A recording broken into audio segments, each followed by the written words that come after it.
Welcome to Vesper Shroud, the place where the quiet parts of the Appalachian Mountains suddenly don't feel so empty. I'm glad you're here, though most folks who wander these ridges after dark don't stay long. Tonight, we're diving into stories whispered through hollers, passed down by families who swear they saw something watching from the tree line. These aren't just tales, they come from real events, old mountain lore, and the first-hand accounts of people who never slept the same again. If you enjoy getting pulled into the dark corners of these mountains, subscribe and turn on notifications so you never miss what crawls out next. Now, settle in, because once the story starts, the woods tend to listen. Story 1. Black dog follows me home. The temperature around the grave was 32 degrees colder than the rest of the cemetery. I measured it myself with a digital thermometer. 3 separate readings from 3 different angles. The air temperature in Johnson County, Tennessee was 78 degrees that August afternoon. But standing directly in front of the grave marked Sarah Hoskins, 1782 to 1847. The thermometer read 46 degrees. Cold enough to see my breath. Cold enough that the grass around the headstone was dead and brown while everything else in the cemetery was green and thriving. I'm 39 years old. I teach history at a high school in Mountain City. I spend my summers researching local folklore for a book I've been working on for years. Appalachian legends and the historical facts behind them. Separating truth from fiction, finding the real people buried under centuries of tall tales. The grave of Sarah Hoskins had been on my list for months. The locals called it the witch's grave. Said she'd been accused of witchcraft in the 1840s. Said she cursed the town before they hanged her. Said her grave was haunted by something that protected her even in death. I didn't believe in curses. I believed in historical records and documented facts. Sarah Hoskins had been a real person. A midwife who lived on the outskirts of what would become Mountain City. She'd been accused of witchcraft after several children died during a diphtheria outbreak. The town blamed her, claimed she cursed the children because their parents refused to pay her. A mob dragged her from her cabin, hanged her from an oak tree, buried her in the town cemetery but away from the other graves. Marked her plot with a simple stone that just said her name and dates. That was the historical record. But the legends that grew up around her grave were wilder. People claimed that anyone who disrespected the site would be cursed, that a black dog would appear and follow them home, that the dog was Sarah's familiar, her spirit-given animal form, and that once the dog marked you, bad things would happen. Accidents, illness, death in the family. The curse would continue until you made amends, until you returned to the grave and asked forgiveness. I had interviewed a dozen people who claimed to have seen the black dog. Their stories were remarkably consistent. Large dog, completely black with no markings. Yellow eyes that glowed in darkness. It would appear at the edge of your vision. Follow at a distance. Never get close enough to touch. But always there, always watching, until something terrible happened. Standing at that grave in the August heat, feeling winter cold air on my skin, I started to wonder if maybe the legends had some basis in reality. Not supernatural curses, but something. Maybe unusual geology creating a cold spot. Maybe mass hysteria causing people to see things that weren't there. Maybe a real black dog that hung around the cemetery and got mistaken for something supernatural. There had to be a rational explanation. I took photographs of the headstone, measured the temperature differential, collected samples of the dead grass for analysis. All proper research methodology. Then, because I'm thorough and maybe a little stupid, I decided to test the curse. I wanted to see if anything actually happened. If the black dog was real or just a story. I placed a penny on top of Sarah's headstone. The local legend said you were supposed to leave coins as offerings. To show respect, to appease her spirit. By taking a coin away instead of leaving one, I was deliberately disrespecting the grave, violating the terms of the curse. If the legends were true, the black dog should appear. If they were false, nothing would happen and I'd have my answer. I picked up the penny, dropped it in my pocket, stood there for a full minute, waiting. Nothing happened. The cemetery remained quiet, just birds and wind and the distant sound of traffic. No black dog, no curse, just an old grave with an unusual cold spot and centuries of superstition built around it. I walked back to my car feeling satisfied. I had my data. I had photographs and temperature readings. I could write a chapter about how local legends grow from small anomalies. How a cold spot plus a tragic history creates ghost stories. How confirmation bias makes people see black dogs everywhere. Good research. Good material for the book. I was maybe halfway home when I first saw it. A black dog standing on the shoulder of Highway 421. Large, probably 80 or 90 pounds. completely black from nose to tail. It was just standing there, watching cars pass, watching my car pass.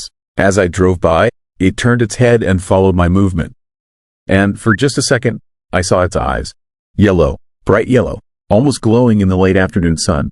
I told myself it was a coincidence. Just a stray dog. Lots of stray dogs in rural Tennessee. Nothing unusual, nothing supernatural. I kept driving, but I couldn't shake the image of those eyes. That intense yellow color, the way it had turned to watch me specifically. Like it recognized me, like it was waiting for me. 5 miles down the road, I saw it again. Same dog, standing at the entrance to a rest area. Same position, same intensity, same yellow eyes following my car as I passed. I knew it couldn't be the same dog. I'd been driving 50 miles an hour for 5 minutes. No dog could cover that distance that quickly. It had to be a different black dog. Just coincidence that it looked identical. But then I saw it a third time, outside a gas station in Mountain City, just sitting on the curb, watching the entrance. When I pulled in to fill up, it stood and walked away. Not running, not scared, just calmly walking around the corner of the building and out of sight. I finished pumping gas and walked around to where it had gone. Nothing. No dog, no tracks, just empty pavement. I drove home faster than I should have. Kept checking my rearview mirror, half expecting to see a black dog running behind my car. But the road stayed empty. I pulled into my driveway, grabbed my research materials, walked to my front door, and stopped. There was a black dog sitting on my front porch. Same size, same yellow eyes. It was just sitting there, perfectly still, watching me, waiting. The rational part of my brain insisted this was impossible. Dog's done to teleport. Dog's done to follow cars for 20 miles across different roads at impossible speeds. This had to be a different dog. Had to be. I walked toward my porch slowly. The dog didn't move, didn't growl or bark, just watched. I got within 10 feet. Stopped. We stared at each other, and I saw something in those yellow eyes that made my blood run cold. Intelligence. Not animal intelligence. Something deeper. Something that understood exactly what I'd done. Exactly why I was here. I asked if it was Sarah's dog. Asked if I'd made a mistake at the grave. The dog tilted its head. Then it stood, turned, and walked off my porch. It moved down my driveway, reached the street, and vanished. Not ran away, vanished. 1 second it was there. The next it was gone. Like someone had turned off a television. Just gone. I went inside, locked every door and window. Tried to convince myself I hallucinated. Heat exhaustion, maybe, or carbon monoxide from a gas leak. Something rational. Something that didn't involve curses and ghost dogs and dead witches. I made dinner, watched television, acted normal, but I couldn't stop thinking about those yellow eyes. That knowing look, the way the dog had appeared and disappeared at will. Around midnight, I heard scratching at my back door. Slow, deliberate scratching, like something with claws was testing the wood, checking if it could get in. I grabbed a flashlight and went to the kitchen, turned on the back porch light. The black dog was there, sitting on the concrete, one paw raised, scratching at my door. When the light came on, it stopped, looked directly at me through the window, and I swear it smiled. Dogs can smile. But this thing did, pulled its lips back, showed teeth, made an expression that looked like satisfaction. Then it was gone again, vanished between one blink and the next. I checked the door, no scratch marks, no damage, nothing to prove it had been there except my racing heart and shaking hands. I didn't sleep that night, just sat in my living room with every light on, waiting for dawn, waiting for safety. The next morning, I called in sick to work, drove back to the cemetery, found Sarah Hoskins' grave. The penny I'd taken was sitting on top of the headstone, right where I originally found it. I had that penny in my pocket.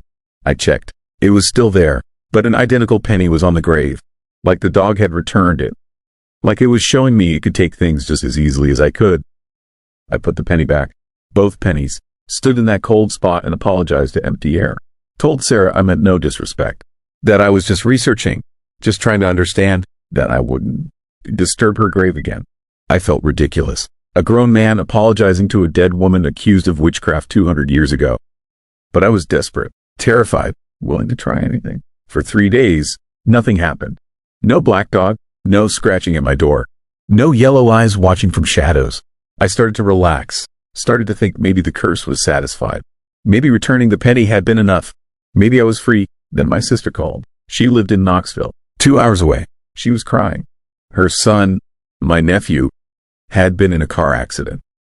Serious but not fatal. Broken bones. Concussion. He'd be okay eventually. But it had been bad. She kept asking if I'd done anything. If I'd angered anyone. If there was a reason our family was being targeted. She heard stories about the witch. It's grave. About the curse. About what happened to people who disrespected it. I told her it was just an accident. Bad luck. These things happen. But I knew the dog hadn't accepted my apology. Knew the curse was still active. Knew it was punishing me by hurting the people I loved. That's how it worked. That's what the legend said. The dog marked you. Then bad things happened to people around you. Not you directly. The people you cared about. Making you watch. Making you suffer. I went back to the grave again. This time I brought offerings. Flowers. Candles. A written apology. I spent 2 hours there.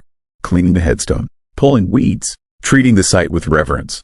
Begging for forgiveness. Promising I'd tell people to respect the grave. To leave her alone. To let her rest in peace. The cold spot remained. The dead grass didn't revive. But something felt different. Less hostile. Like maybe I'd been heard. Like maybe the curse was lifting. I drove home carefully. Watching for the dog. It didn't appear. Not that day. Not the next. Not for 2 weeks. My nephew recovered. My sister stopped having nightmares about the accident. Life returned to normal. I canceled my book project. Deleted all my research files. Erased the photographs I'd taken. Some stories, Dawn, need to be told. Some legends deserve to stay legends. Some graves should be left alone. But sometimes, late at night when I can sleep, I look out my window. And sometimes, maybe once a month, I see it. The black dog, sitting at the end of my driveway. Just watching my house. Watching me. Making sure I remember. Making sure I don't forget the lesson I learned. That some things in these mountains are real. That some curses aren't superstition. That some dead still protect their resting places. And that some dogs never stop following once they mark you as theirs. The witch, whose grave is still there. Still cold, still protected. And if you ever find yourself in Johnson County, Tennessee, and you see that simple headstone marking Sarah Hoskins' grave, do yourself a favor. Show respect. Leave an offering. And never, ever take anything from that site. Because the black dog is still there. Still watching. Still waiting for the next person foolish enough to test whether the curse is real. If you visited a cursed grave and were warned not to take anything or disrespect it, would you test the curse to see if it was real, or would you follow the rules just to be safe? Write your answer in the comments. Story 2. Bell Farm. I never believed in curses until I spent 3 nights alone in the ruins of the old Bell homestead in Robertson County, Tennessee. What I found there wasn't just a ghost story. It was something far worse, something that followed me home. My name is Marcus Webb, and I am a folklore researcher specializing in Southern legends. Last October, I drove down from Chicago to investigate the Bell Witch legend for a documentary project. Everyone in Adams, Tennessee knows the story. Between 1817 and 1821, the Bell family was terrorized by an invisible entity that spoke in multiple voices, physically attacked them, and eventually poisoned the family patriarch, John Bell. The case is so well documented that even Andrew Jackson supposedly encountered the witch during a visit and fled in terror. But I thought it was just Appalachian mythology, campfire tales passed down through generations and embellished with each telling. I was wrong about everything. The drive through Tennessee Hill Country should have been beautiful. October colors painted the forests in deep reds and burnt oranges. But as I got closer to Adams, the landscape changed. The trees seemed darker, more twisted. Mist clung to the hollows even though it was mid-afternoon. My phone lost signal about 20 miles out, and my GPS stopped working entirely. I had to use an actual paper map I found in a gas station, the kind with routes marked in faded blue ink by his grandfather decades ago. The property itself sits at the end of a gravel road that cuts through dense woodland.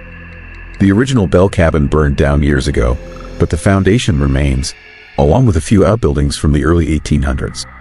The local historical society gave me permission to camp there for 3 nights, though the woman who handed me the keys looked at me like I was signing my own death certificate. She was maybe 70, with skin like weathered leather and eyes that had seen too much. "Don, to mock it," she said, gripping my wrist harder than seemed possible for someone her age. "Whatever you hear, whatever you see, Don, to mock it."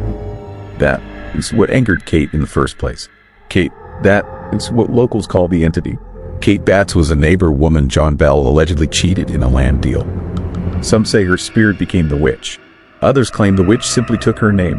Either way, the old woman, this warning rattled in my head as I drove those final miles. I arrived at the property just before sunset. The foundation stones of the original cabin formed a perfect rectangle overgrown with ivy and moss. Nearby stood a small wooden structure, maybe a smokehouse or storage shed, its boards silver with age. The forest pressed in from all sides, creating a natural amphitheater of shadows. I set up my tent near the foundation and arranged my equipment: audio recorders, cameras, temperature monitors, EMF detectors. The full ghost hunting arsenal. I felt foolish doing it, like a child checking under the bed for monsters. That first night started normally enough. I made a fire, heated some soup, and reviewed my notes on the Bell Witch case. According to historical accounts, it began with strange noises, scratching on the walls, wings beating against the windows. Then the entity found its voice and began speaking in multiple personas, sometimes as a woman, sometimes as a man, sometimes as something else entirely. It predicted deaths with perfect accuracy. It quoted scripture backwards. It revealed secrets that no living person should have known. The entity particularly tormented John Bell, his daughter, Betsy. It claimed to love her in one breath and curse her in the next. It sabotaged her engagement to a young man named Joshua Gardner, appearing at their meetings and shrieking obscenities until Joshua broke off the relationship.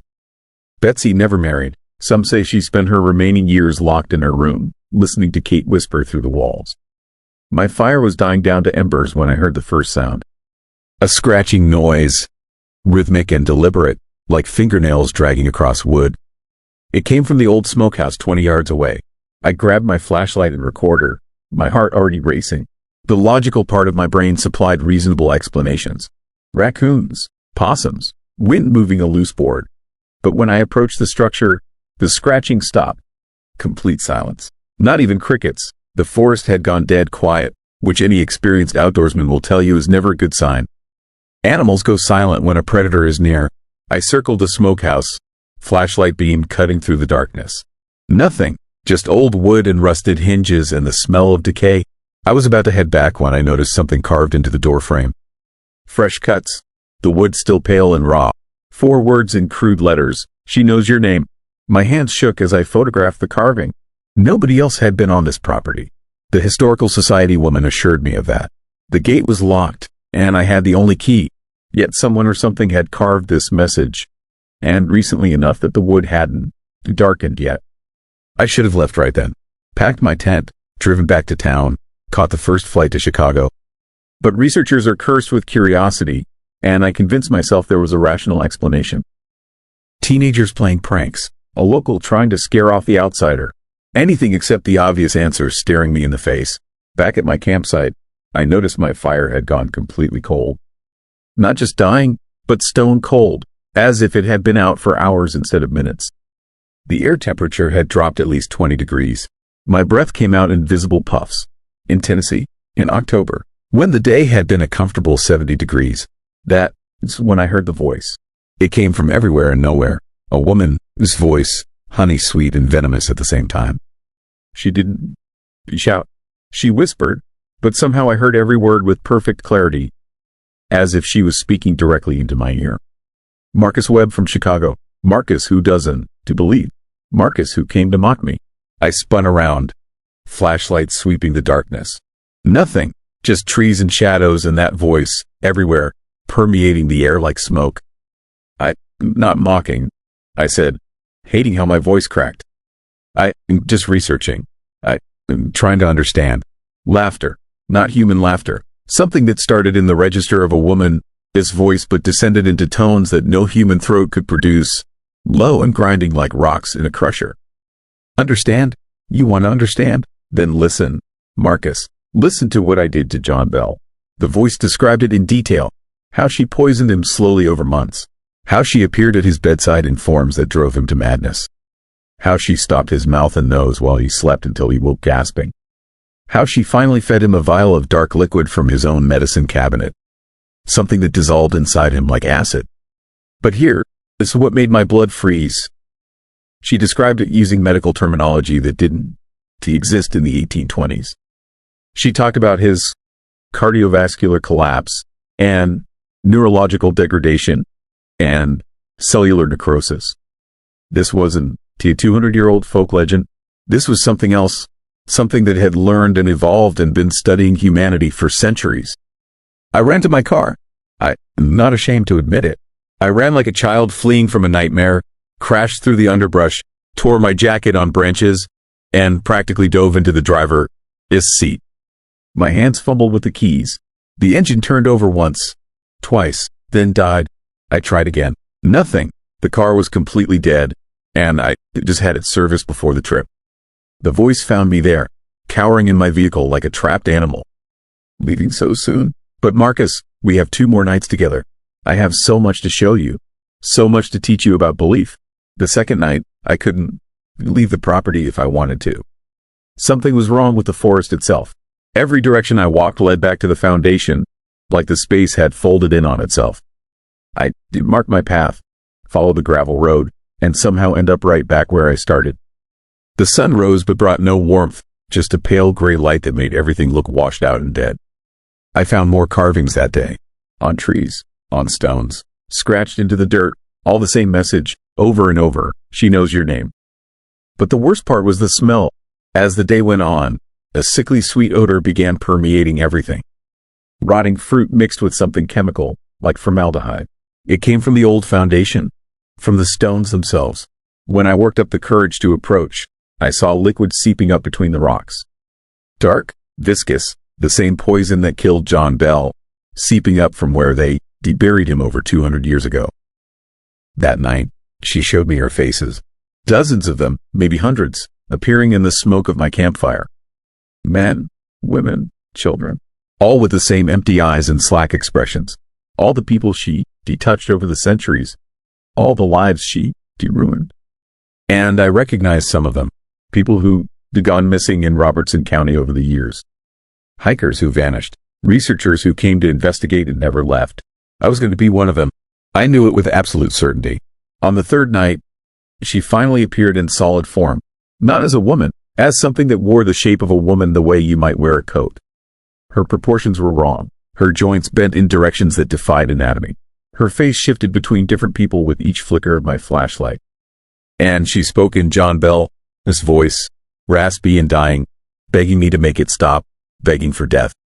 She told me the truth then, the thing that history books don't record.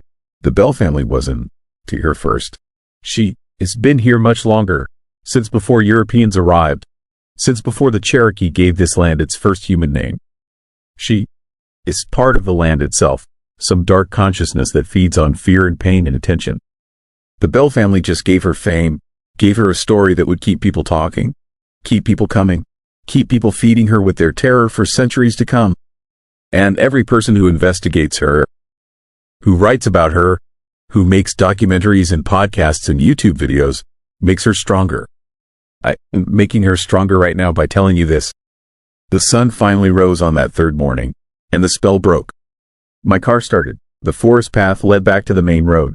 I drove away with my equipment, my recordings, my photographs. Evidence that should have made my career. But when I reviewed the footage later, every file was corrupted except one. A single audio recording from that first night. It was just her voice, speaking one sentence over and over for 43 minutes. Tell him about me, Marcus. Make me famous again. I moved back to Chicago, but she is still with me. I hear her sometimes, whispering from the walls of my apartment. I smell that sickly sweet odor when I'm trying to fall asleep. I see faces in the static of my television, in the grain of my wooden furniture, in the patterns of frost on my windows.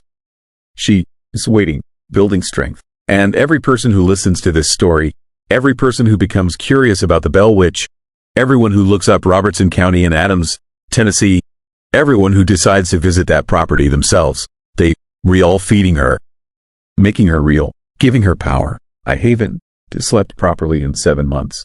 I lost 40 pounds. My hands shake constantly. Doctors can't find anything wrong with me physically, but I'm dying just like John Bell died. Slowly, methodically, while something ancient and hungry watches from the shadows and waits for me to finally break. The worst part, I can to stop researching her. compelled, driven. I spend 18 hours a day reading every account, every testimony, every scrap of information about the Bell Witch. It's like she is rewriting my brain, turning me into another one of her messengers, another person who, spread her story to a new generation. So here, it's what I need to know, and I want you to really think about this before you answer in the comments. If you could speak directly to something that has been feeding on human fear for thousands of years, something that has killed and corrupted and destroyed countless lives, something that grows stronger every time someone tells its story, would you ask it a question? Because I think that is what she is waiting for. I think she is waiting for just one more person to seek her out, to ask her the right question, and then something terrible is going to happen. Something that makes the Bell family, his torment, look like a pleasant dream. Would you be that person? Would you go to Adams, Tennessee and ask Kate Batts what she really wants? Write your answer in the comments. I'll be reading them too. Story 3. Scream in the Smokies. I heard the Wampus Cat 3 times before I saw it, and each scream took a piece of my sanity that I'll never get back. The sound wasn't to animal and it wasn't to human. It was something caught between worlds, something that should never have existed, and it wanted me to know it was coming. My name is David Pruitt, and I am a park ranger in the Great Smoky Mountains. Been one for 22 years. I've pulled lost hikers out of ravines, treated snake bites, tracked black bears away from campgrounds, and handled just about every situation these mountains can throw at you. But nothing in my training prepared me for what I encountered during my patrol on October 14th, 3 months ago. What I am about to tell you is the real reason I filed for early retirement last week. It started with the missing hikers. Over the course of September, 4 experienced backpackers vanished from the Cataloochee Valley area without a trace. No distress calls, no abandoned gear, just gone. The searches turned up nothing except for one detail that didn't make it into the official reports. At each of the last known locations, we found tracks. They looked like mountain lion prints at first glance, but they were wrong. Too large, nearly 8 inches across, and the stride length suggested something that walked on 2 legs as often as 4. The Cherokee Rangers who worked with us on the searches got quiet when they saw those prints. Tommy Swimmer, the guy the first he worked alongside for 15 years, pulled me aside on the 3rd day and asked if I knew the old stories. When I said no, he told me about the Wampus Cat, a creature from Cherokee legend about a woman who violated sacred law by spying on a ritual while wearing a mountain lion skin. As punishment, the spirits fused the skin to her body, transforming her into something neither human nor animal, cursed to wander the forests forever, driven mad by what she'd become. I laughed it off. I am a practical man, raised on science and reason. But Tommy didn't laugh. He just looked at those tracks and said that his grandfather had seen it once, back in 1967, and refused to enter those woods again for the rest of his life. Then he asked me to be careful, and there was something in his eyes that made my skin prickle. 3 weeks later, I was assigned to do a solo overnight patrol in Cataloochee. Budget cuts meant we were running lean, and someone needed to check on the backcountry campsites before the first frost hit. I packed my gear, loaded up my truck, and headed out on what should have been a routine assignment. The sun was setting as I reached the trailhead, painting the mountains in shades of orange and deep purple. The air smelled like pine needles and wood smoke from a distant campfire. I hiked in about 5 miles before making camp near Palmer Creek. The site was empty, which wasn't unusual for October. Most tourists stick to the main trails, and serious backpackers avoid this area after what happened in September. I set up my tent, started a fire, and heated up some coffee. The forest around me was settling into its nighttime rhythm, the usual symphony of crickets and distant owls. Then, around 9 o'clock, everything went silent. Not gradually, but all at once, as if someone had flipped a switch. The insects stopped, the wind died, even the creek seemed to quiet its bubbling. I've been in the woods long enough to know that when nature goes silent, there is a reason. Something at the top of the food chain has arrived. I stood up from my fire and scanned the tree line with my flashlight. The beam cut through the darkness, illuminating the massive tulip poplars and hemlocks that surrounded my campsite. Nothing moved, but I felt watched, felt the weight of eyes on me from somewhere beyond the firelight. The hair on the back of my neck stood up, and my hand instinctively went to the bear spray on my belt. That It's when I heard it for the first time. The scream started low, almost like a woman's voice, then rose in pitch until it became something else entirely. Something that made my bones ache and my vision blur at the edges. It was coming from the ridge above me, maybe 200 yards away. The sound echoed off the mountains, making it seem like it was coming from everywhere at once. It lasted maybe 10 seconds, but those 10 seconds felt like an hour.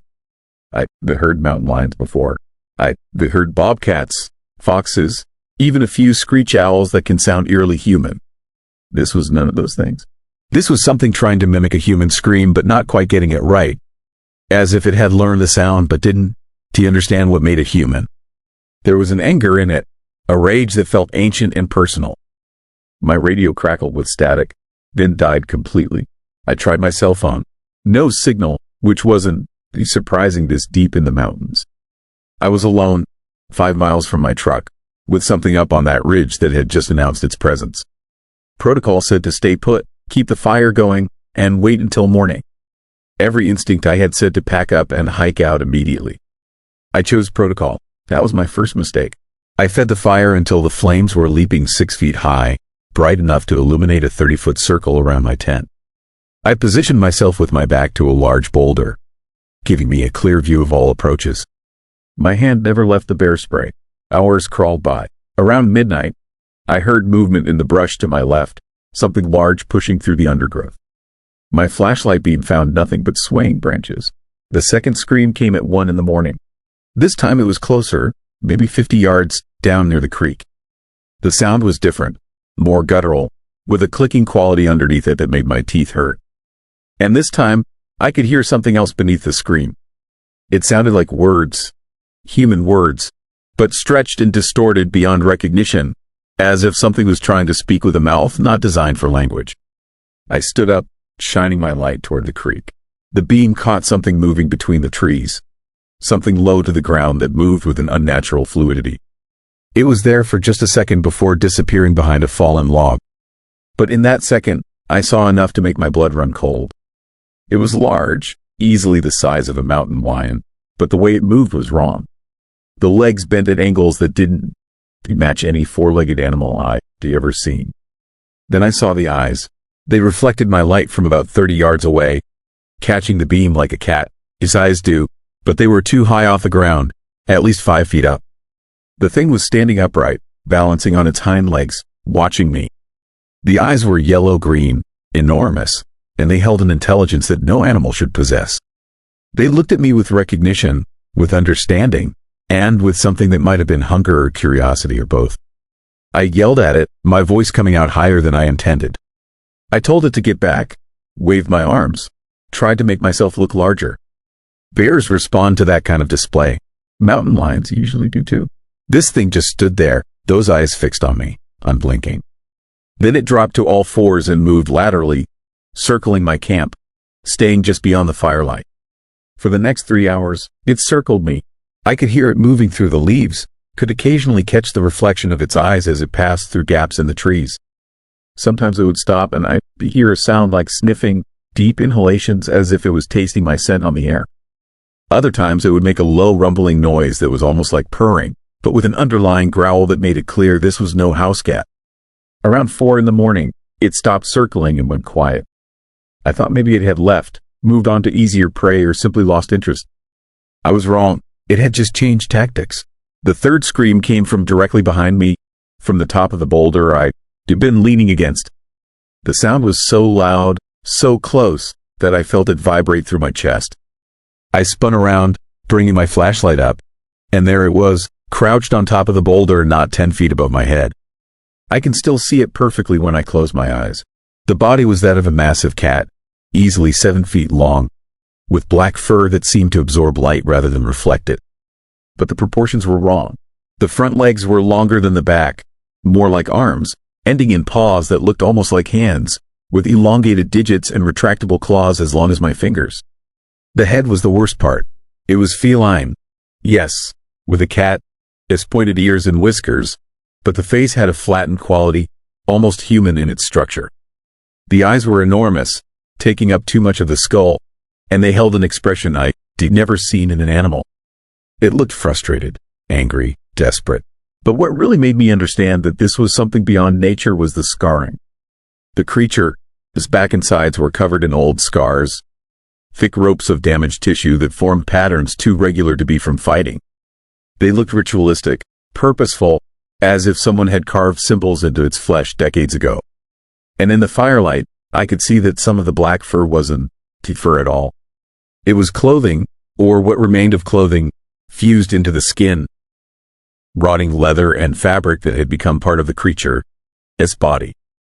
We stared at each other for what felt like hours, but was probably only seconds. In that moment, I understood what Tommy had tried to tell me. This wasn't just an animal. It was a person, or had been once, trapped inside a form that was slowly driving it insane. The intelligence in those eyes was human intelligence, twisted and warped by decades or maybe centuries of being locked in a beast's body. It wanted to speak. I could see the struggle in its expression, but all that came out was that horrible clicking growl. Then it lunged. I don't remember deciding to move. My body just reacted, throwing itself sideways as the creature launched off the boulder. It landed where I'd been standing, claws gouging deep furrows in the earth. I came up running, abandoning my gear, abandoning my fire, sprinting down the trail with my flashlight beam bouncing wildly ahead of me. Behind me, I heard it give chase, heard the heavy thud of its paws hitting the ground, heard branches snapping as it crashed through the undergrowth. It was faster than me, much faster. I could hear it gaining, could hear its breathing, a wet rasping sound that grew closer with each second. The trail ahead curved around a large oak tree, and I took the turn too fast, my boots slipping on loose gravel. I went down hard, my flashlight flying from my hand and smashing against a rock, plunging everything into darkness. I rolled onto my back, fumbling for the bear spray, and found the creature standing over me. It was close enough that I could smell it, a mix of wet fur and something rotting, like meat left out in the sun. Its breath was hot on my face, and I could see its teeth, too many teeth, some of them almost human in shape.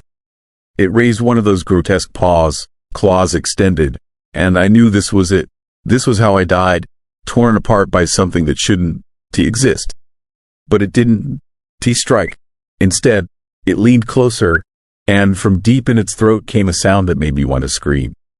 It was trying to form words. The attempt was painful to listen to. Consonants and vowels twisted into shapes they were never meant to take. It sounded like it was saying something, a single word repeated over and over, but I couldn't make it out through the clicking and growling.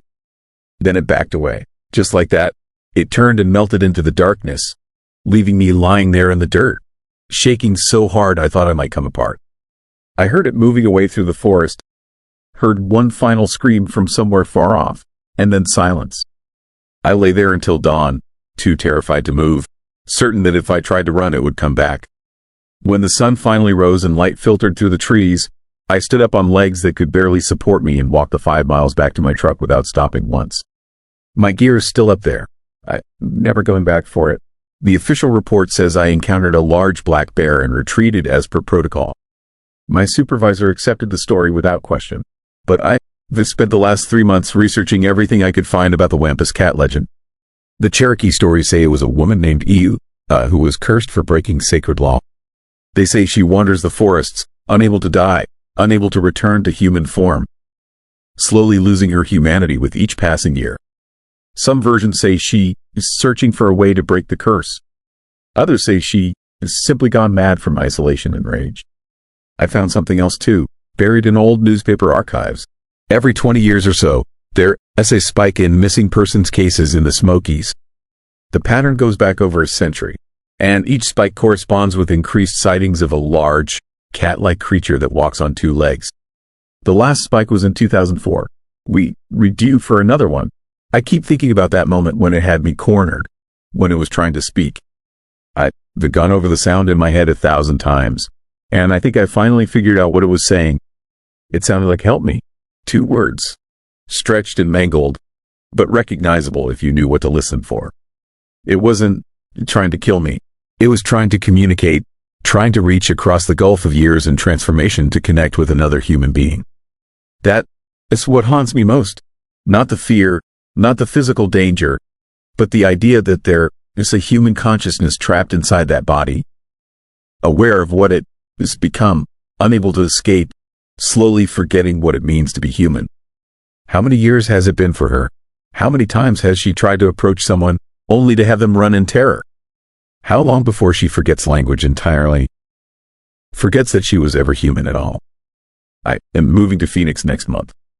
Desert country, no forests, no mountains. I'll miss the Smokies, but I can go back there. Every time I see those mountains now, I wonder if she's up there, watching the trails, hoping that maybe this time someone will understand, someone will help. And I'm ashamed to admit that even knowing what I know, even understanding that she was a person once, I'm still too terrified to be that someone. So if you were ever hiking in the Smokies and you hear a scream that sounds almost but not quite human, remember this story. Remember that some curses last forever and some prisons have no walls. And if you see yellow-green eyes watching you from the darkness, eyes that hold too much intelligence, too much pain, ask yourself this question. Would you run, or would you stay and try to help something that has been human, alone, and suffering for longer than you can imagine? Let me know in the comments what you would do. If the shadows feel a little close, that's your reminder to subscribe. And hey, drop a comment. Tell me where you're listening from. The mountains like to know who's out there. Story 4.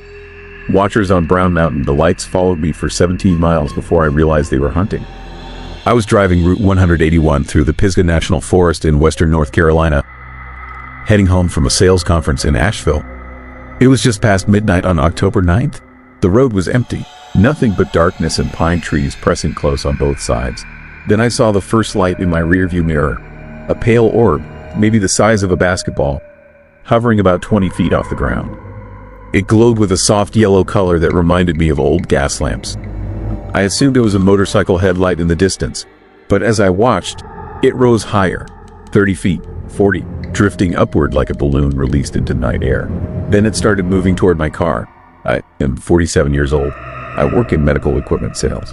I've driven these mountain roads my entire adult life, making calls on small hospitals and clinics scattered through the Blue Ridge. I've seen deer, black bears, the occasional mountain lion. I've been driven through fog so thick I couldn't see my own hood. I've navigated ice storms and flash floods.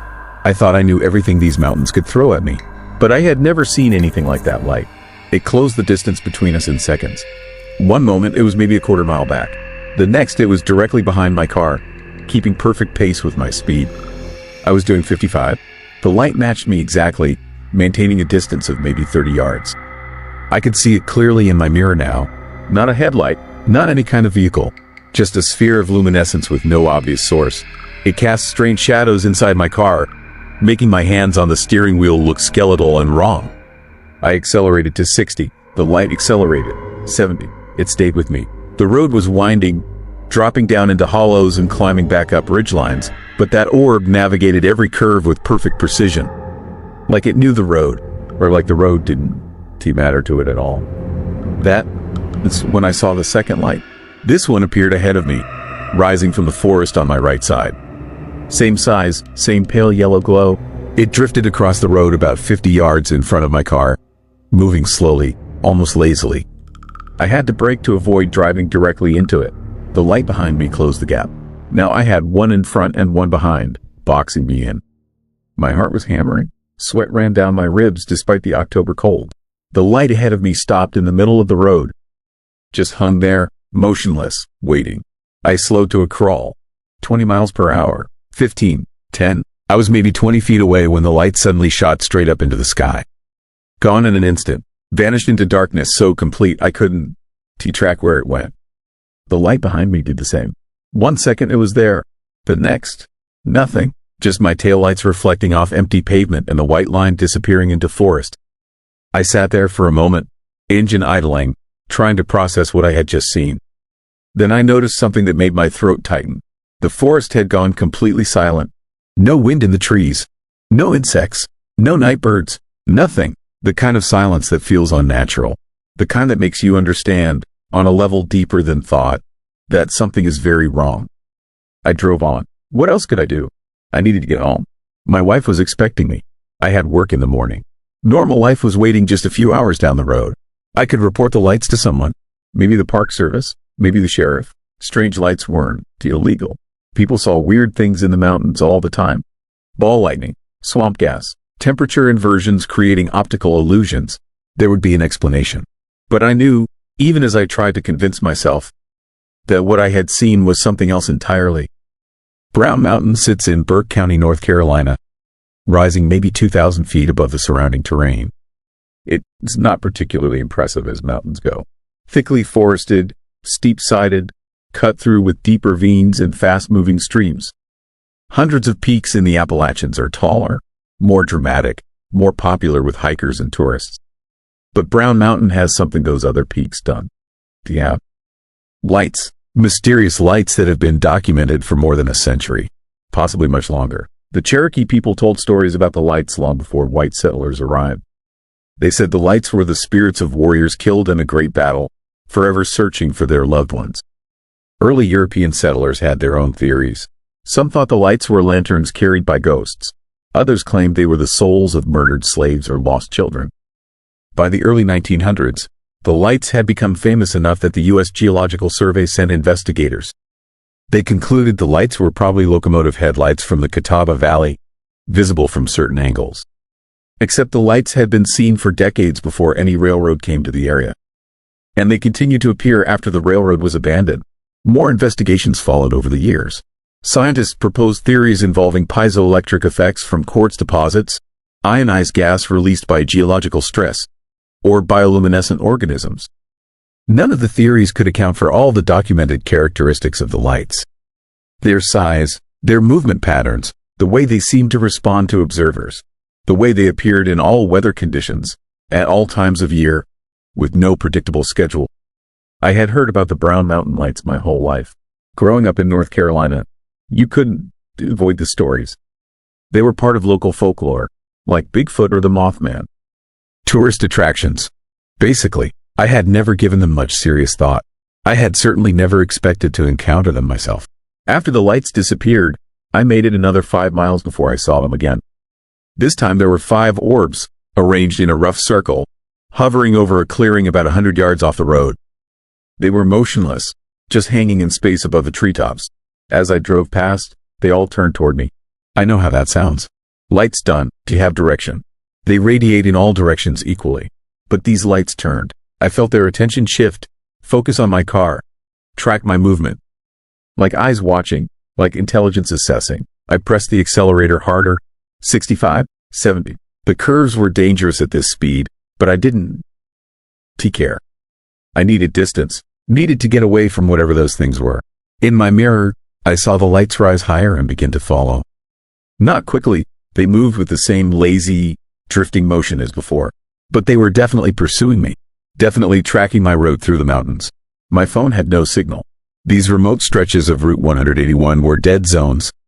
I was maybe 20 miles from the nearest town, 20 miles of empty forest and winding roads, 20 miles of being alone with lights that should not exist. I tried to focus on driving, on keeping my car on the pavement, on not thinking about the orbs that were now visible in every mirror. 6 of them, 7, 8, they were multiplying, or more were joining from other locations.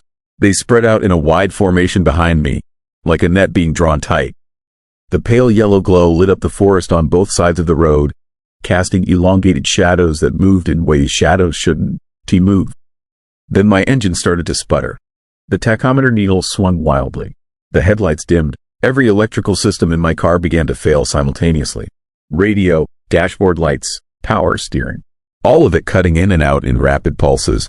I had read about this. Interference. Electromagnetic fields disrupting electronics. UFO encounters often involved similar effects. But these weren't UFOs. Were they? My car rolled to a stop on a straight section of road. Engine dead. Lights out. I sat in total darkness, hands gripping the wheel so hard my knuckles ached. The orbs drifted closer. They surrounded my car, maybe a dozen of them now, forming a perfect circle about 20 feet away. Close enough that I could see details. The lights weren't uniform. They had texture, layers of luminescence rippling like heat waves, and at the core of each orb was something darker. A shadow, a shape, almost human but not quite. Tall and thin with proportions that were just slightly wrong. The temperature in my car plummeted. My breath came out in white clouds. Frost began forming on the inside of my windows. In October, in North Carolina, I could see the lights through the frosted glass, distorted and dreamlike. They were pulsing now, all of them in perfect synchronization. A slow rhythm like a heartbeat. Or like breathing. One of the orbs moved closer. It approached my driver's side window slowly, deliberately.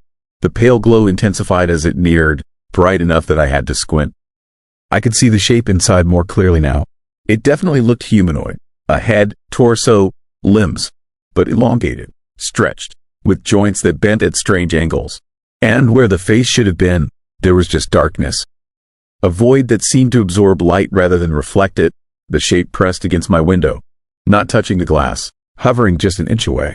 And I felt something reach into my mind. Not thoughts exactly, more like pressure, like someone trying to open a door I didn't know existed. Probing, searching, looking for something. Images flooded my consciousness. Not my memories, someone else's, or something else. I saw Brown Mountain from above, from impossible heights. I saw the lights appearing night after night for centuries. I saw people who came to investigate. Researchers, scientists, curiosity seekers. I saw them standing in clearings, watching the lights, taking photographs. And then I saw what happened to some of them. The ones who got too close. The ones who tried too hard to understand. They were taken, not physically removed, taken in a way that was harder to explain. Their consciousness extracted, copied, stored inside the lights themselves. I could feel them in there. Dozens of minds, maybe hundreds, trapped in those pale yellow spheres. Aware but unable to communicate. Unable to escape, just existing, forever watching, forever waiting. The pressure in my head increased. I realized what was happening. The lights were trying to add me to their collection. Trying to pull something essential out of my body and trap it inside that glowing prison. I pushed back mentally, not sure how, just instinctively resisting. The orb at my window pulsed brighter. The pain in my skull became excruciating. I screamed, and the sound was swallowed by the absolute silence pressing in from all sides. Then, suddenly, it stopped. The pressure released. The orb retreated. All the lights began moving away, drifting back into the forest. In seconds they were gone. The temperature in my car returned to normal. The frost on my windows evaporated. My engine turned over on the first try. Headlights blazed to life. Everything worked perfectly, like nothing had happened. I sat there, shaking, trying to understand. Why had they let me go? What had changed? Then I saw the reason. Headlights were approaching from behind. Another car, another human. Witnesses. The lights didn't want witnesses. They operated in isolation, in darkness. In the spaces between human attention. The car passed me, an elderly couple, probably returning from some late dinner. They waved as they went by, oblivious to what I had just experienced. I watched their taillights disappear around a curve. Then I drove, faster than was safe, faster than was legal. I didn't slow down until I reached the town limits of Morganton. Streetlights and traffic signals and blessed normalcy. I never reported what I saw. Who would believe me? And after everything I experienced, after feeling those trapped minds screaming silently inside those lights, I wasn't too sure I wanted anyone investigating further. Maybe some mysteries should stay unsolved. Maybe some things hunting in the dark should be left alone. But I did research. I spent weeks digging through historical records and old newspaper archives. I found dozens of cases of people going missing near Brown Mountain over the past century. Hikers who never returned. Hunters found dead with no obvious cause.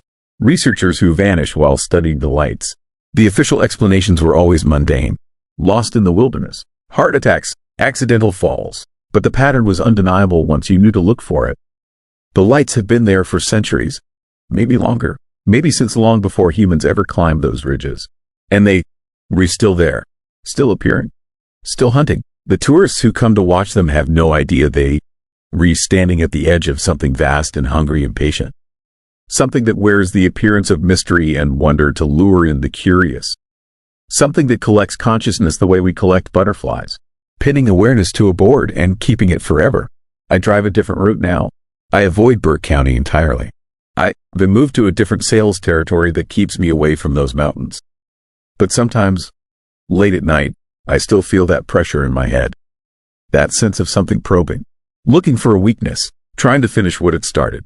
And I wonder if escaping was really my choice, or if the lights simply decided I would be more useful spreading the story, drawing more people to Brown Mountain, more minds to harvest, More victims to add to their eternal collection. The lights are still there. Right now. Tonight. Rising over the ridgeline. Drifting through the forest. Searching. And if you ever find yourself driving through Burke County after dark, and you see pale orbs hovering in the distance, beautiful and mysterious and beckoning, just keep driving. Don, T stop. Don, T investigate. And whatever you do, Don, do let them get close. If you saw mysterious lights hovering in the forest near your car late at night, would you stay and investigate or drive away as fast as possible? Write your answer in the comments. Story 5. Ward 7. I recorded something in the Trans-Allegheny Lunatic Asylum that I was never supposed to hear. Something that proved the dead Don to rest in that place. And now, 3 months later, I'm starting to understand why. My name is David Brennan, and I am a sound engineer from Pittsburgh. I've worked on horror movies, true crime podcasts, and paranormal investigation shows for 15 years. I've recorded in abandoned prisons, derelict hospitals, and crumbling churches across 3 states. I've heard every creak, every draft, every rat scratching behind the walls. I know the difference between atmosphere and something genuinely wrong. The Trans-Allegheny Lunatic Asylum in Weston, West Virginia is something genuinely wrong. The place opened in 1864 and was designed to house 250 patients. By the 1950s, over 2,000 people were crammed into those Gothic revival halls. Men, women, and children locked away for reasons that wouldn't even register as mental illness today. Anxiety, depression, postpartum psychosis. Some were committed just for being different, for not fitting into the tidy boxes society demanded. They lived in overcrowded wards, sometimes 4 or 5 to a bed. They endured electroshock therapy, ice baths, and lobotomies performed with tools that looked like they belonged in a hardware store rather than an operating room. The asylum closed in 1994, but the building remains.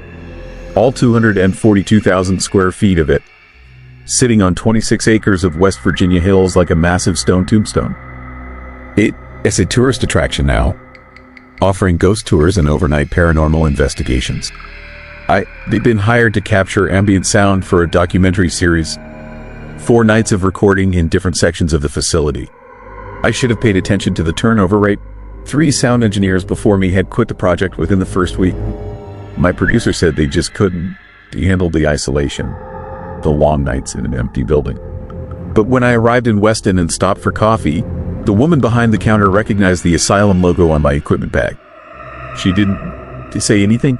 She just looked at me the way you look at someone walking willingly into a forest fire, then handed me my coffee and wished me luck in a tone that suggested I need more than luck.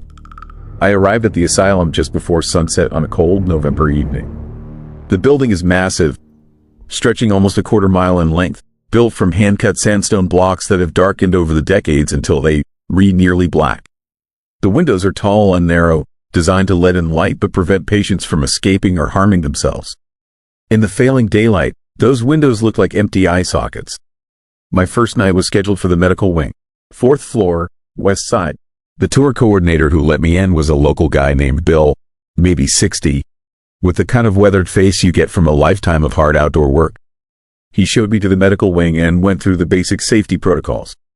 Stay in lit areas. Don, to go into structurally unsafe rooms. Keep my phone charged. Radio him if I needed anything. Then he said something that made my skin prickle. The radio 1, to work in Ward 7. Don, to go there. They sealed it off years ago for structural reasons, but the real reason is that people have episodes in that ward. Panic attacks, violent outbursts. One investigator tried to hang himself from a pipe before his team stopped him. He had no history of mental illness, no suicidal ideation. He just walked into Ward 7 and 20 minutes later decided he wanted to die. Bill left me with my equipment around 8 in the evening. I spent the first 2 hours setting up my recording stations. State-of-the-art digital recorders with high-sensitivity microphones positioned throughout the medical wing. I also had my handheld unit for EVP work, electronic voice phenomena, those strange sounds and voices that sometimes appear on audio recordings in allegedly haunted locations. The asylum at night is its own kind of hell. My footsteps echoed down corridors that stretched into darkness. The building creaked and settled constantly, metal expanding and contracting with temperature changes, old wood flexing under its own weight. Pipes clanged, windows rattled in their frames. Every sound was amplified by the emptiness, bouncing off tile and stone until it was impossible to tell where anything was actually coming from. I started my EVP session around 10. Standard procedure. Announce the location, date, and time. Ask simple questions and leave silence for responses. Play back the audio immediately to check for anything unusual. I've done this hundreds of times before and never captured anything I couldn't explain. That night was different. My first question was routine. I asked if anyone was present, if any former patients or staff wanted to communicate. The silence after my question felt thick, almost solid, like the darkness itself was pressing against my eardrums. Then, on playback, I heard it. Not a voice, breathing, deep, wet breathing, the kind that comes from damaged lungs. It lasted for exactly 7 seconds, the length of time I left for a response, then cut off sharply. I played it back 3 more times, checked my equipment, verified that I was alone. The breathing was definitely on the recording, clear and distinct. I marked the timestamp and continued. Over the next hour, I captured 17 separate EVP responses. Some were unintelligible whispers, others were single words. Hurt, cold, please, stop. But one response made me pack up my gear and head for the stairs. I asked if anyone knew why they were in the asylum. The silence stretched out, and I was about to ask another question when my recorder picked up something that sounded like dozens of voices speaking in unison, creating a sound like wind through a tunnel. When I played it back and amplified the audio, the words became clear. We're still here because no one will listen. I am a professional. I've worked in locations where crews swore they saw apparitions, where supposedly cursed objects gave people nightmares. I never felt genuinely afraid, but standing in that corridor, listening to that chorus of voices speaking through my equipment, I felt something I hadn't experienced since childhood. Pure, unreasoning terror. I was heading toward the stairwell when I noticed the door. Ward 7. It had crime scene tape across it and a handwritten sign warning people to stay out. But the door was slightly ajar, and I could see my flashlight beam reflecting off something inside. Metal, possibly the old bed frames or medical equipment. The smart thing would have been to leave. Follow Bill's instructions. Go back to my hotel and review my recordings. But I am cursed with the same thing that has ruined plenty of lives. Curiosity. I wanted to know what was in Ward 7. I wanted to know why it was sealed off. The tape tore easily. The door groaned as I pushed it open. My flashlight cut through absolute darkness, revealing a long corridor lined with rooms on both sides. The smell hit me immediately. Mold and decay, but underneath that, something chemical and sharp. Formaldehyde, maybe. Or something they used to preserve biological specimens. The ward was almost perfectly preserved, frozen in time from the day the asylum closed. Beds still had their thin mattresses. Medical equipment sat on rolling carts. Rusted but intact. Charts hung on clipboards beside each room. I checked the nearest one. A patient named Sarah Winters, admitted in 1967 for severe depression. Treatment notes detailed electroshock therapy 3 times a week, medications that read like a chemistry experiment, restraints used whenever she became agitated. I photographed several of the charts, documenting what I was seeing. Then I set up my recorder in the center of the ward and started another EVP session. The response was immediate and overwhelming. My equipment went haywire. The audio levels spiked into the red, the digital display flickering. Through my headphones, I heard voices, hundreds of them, all talking at once. Screaming, crying, begging, not random words but full sentences, conversations, pleas for help that had been trapped in this space for decades. I ripped off my headphones. The sound continued, bleeding through the small speakers, filling the ward with a cacophony of human suffering. I grabbed for my recorder to shut it off, but the buttons wouldn't respond. The device was possessed, cycling through recordings I never made, playing audio I never captured. Then the display showed a live recording, current audio, and I heard my own voice. But I wasn't speaking. The recorder was playing my voice asking questions I hadn't asked yet, documenting responses I hadn't received. It was recording the future, playing back a conversation I was about to have. In my recorded voice, I asked who was in control of Ward 7. The response came through clearly, in a man's voice, calm and professional. I am. I was the chief medical officer here for 32 years. I perfected my techniques in this ward, techniques that modern medicine was too cowardly to embrace. These patients needed aggressive intervention. They needed someone willing to push boundaries, to explore the frontiers of psychiatric treatment. I gave them that. My recorded voice asked what happened to the patients in Ward 7. Some recovered. Many didn't. But they all contributed to the advancement of medical science. Their suffering had purpose. And now they remain, along with me, continuing the work. They learned so much in the decades since the asylum closed.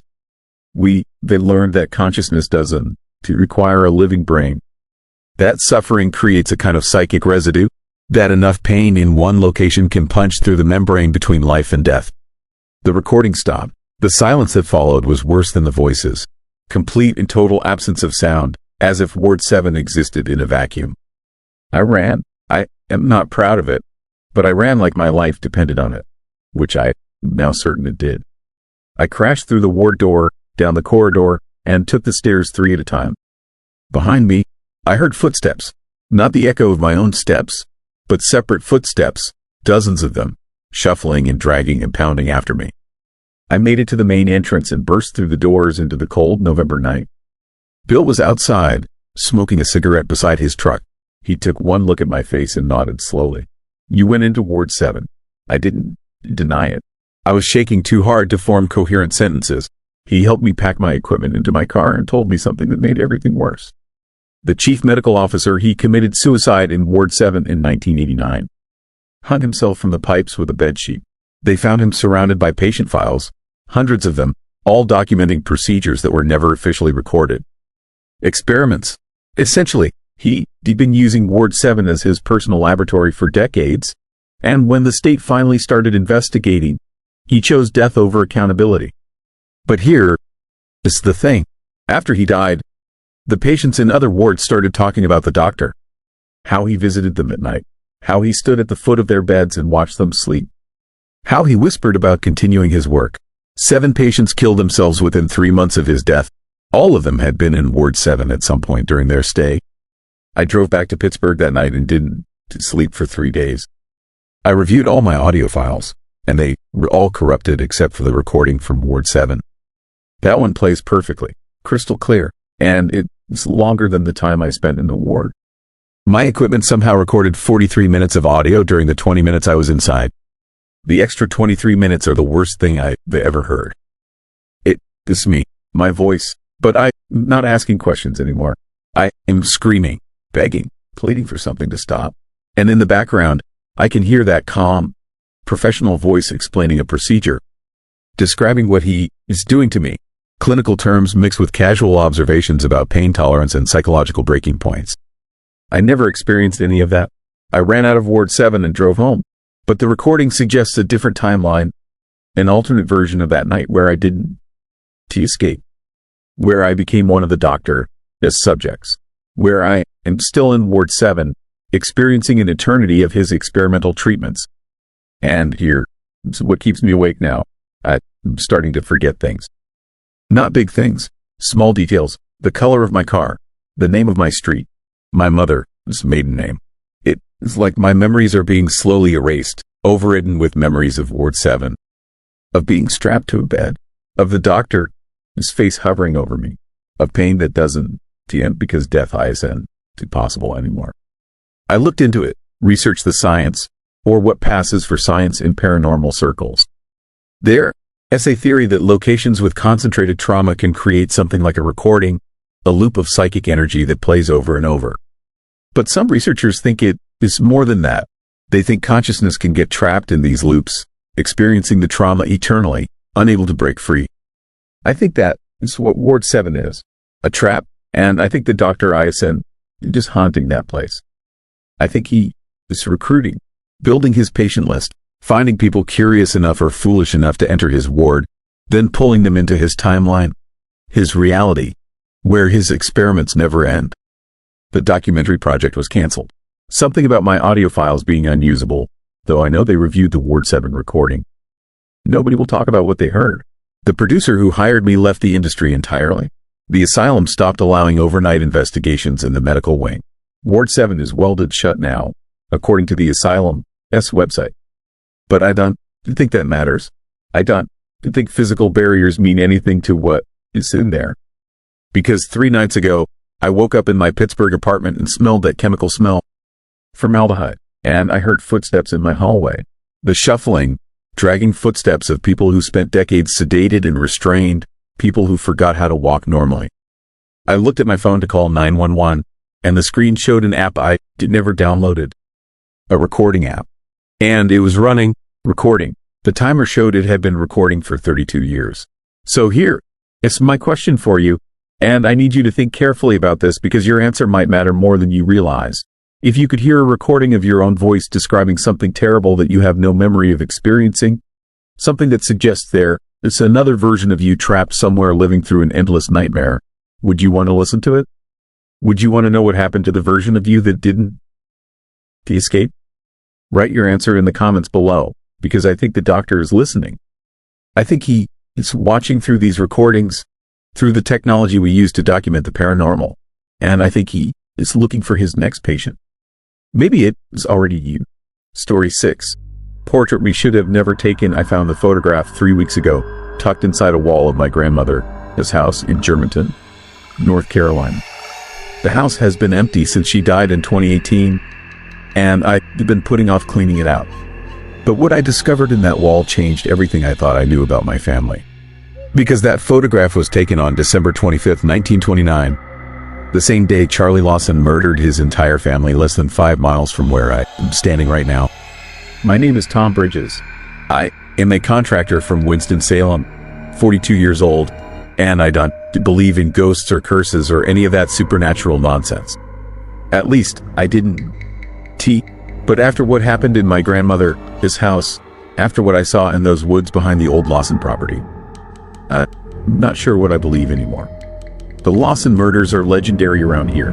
Everyone knows the story. On Christmas morning 1929, Charlie Lawson took his shotgun and killed his wife Fanny and 6 of their children. He beat them to death or shot them, one by one.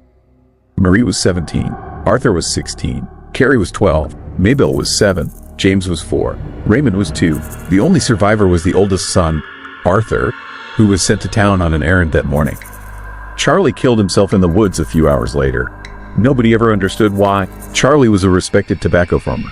By all accounts, he loved his family. Just a week before Christmas, he'd taken them all to town and bought new clothes. They had a family portrait made at the photography studio. Everyone was smiling, happy, normal. Then Christmas morning came, and he murdered them all. The thing that always bothered people was the lack of motive.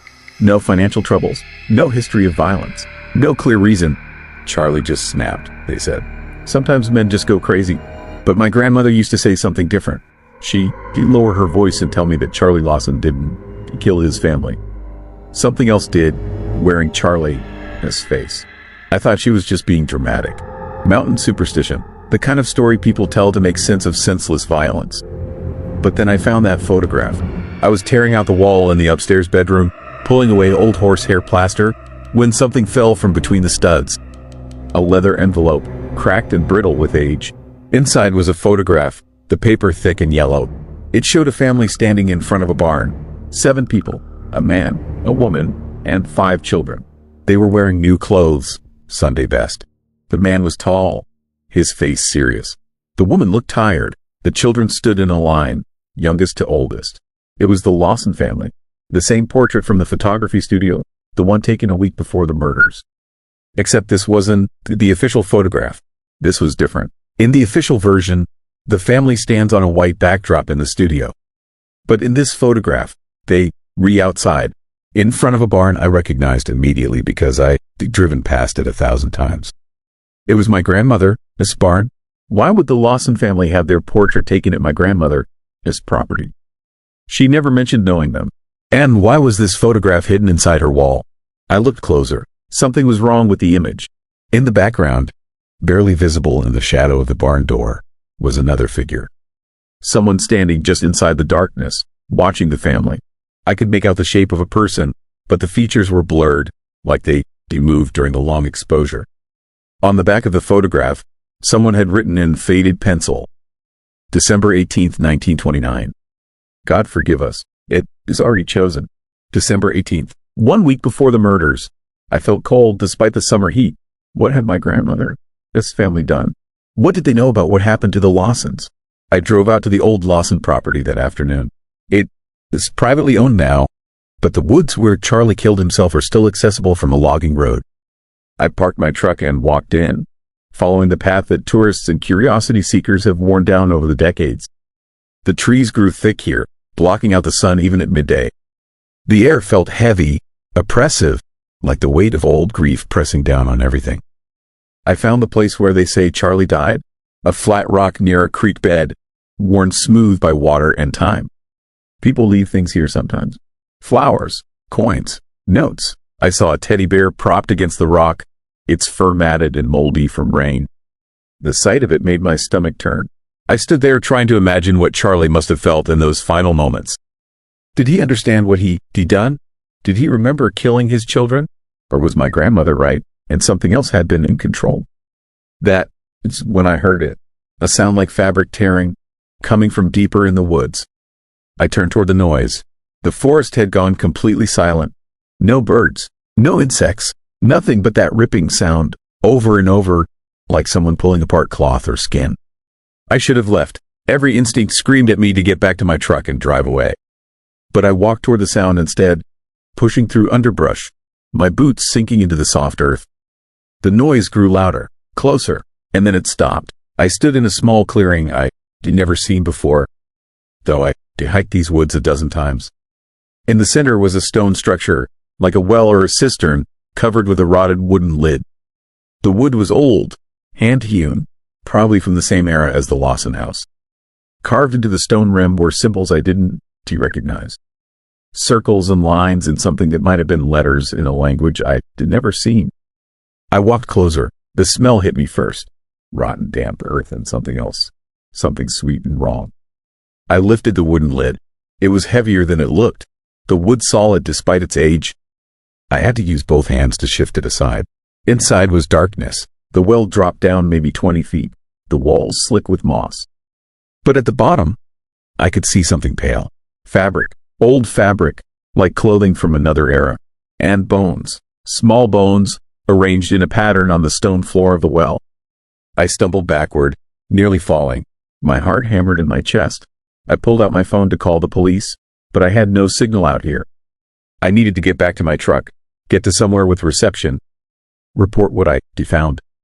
But as I turned to leave, I saw something that made my blood freeze. Scratched into the trees all around the clearing were the same symbols from the well. Dozens of them, carved into the bark at eye level, forming a perfect circle around the structure. And on one tree, larger than the rest, was writing.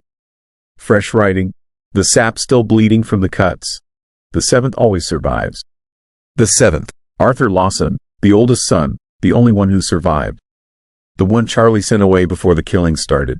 I thought about my grandmother, his words, about how something else had worn Charlie, his face that day, about how she never explained why she knew so much about a murder that happened 5 miles away. I ran back to my truck, branches whipping my face, my lungs burning. I kept looking over my shoulder, expecting to see someone following me. But the woods stayed empty, silent, wrong. I drove straight to the Stokes County Sheriff's office and told them everything. They listened patiently, took notes, promised to send someone out to investigate the well. The deputy I spoke to was maybe 30, too young to remember the details of the Lawson murders. But he knew the basics. Everyone around here does, he called me 2 days later. They found the clearing in the well. But there was nothing inside. No fabric, no bones, nothing but dirt and dead leaves that looked like they'd been there for decades. He suggested maybe I'd seen animal remains and my imagination had done the rest. The human mind plays tricks, he said, especially in a place with such dark history.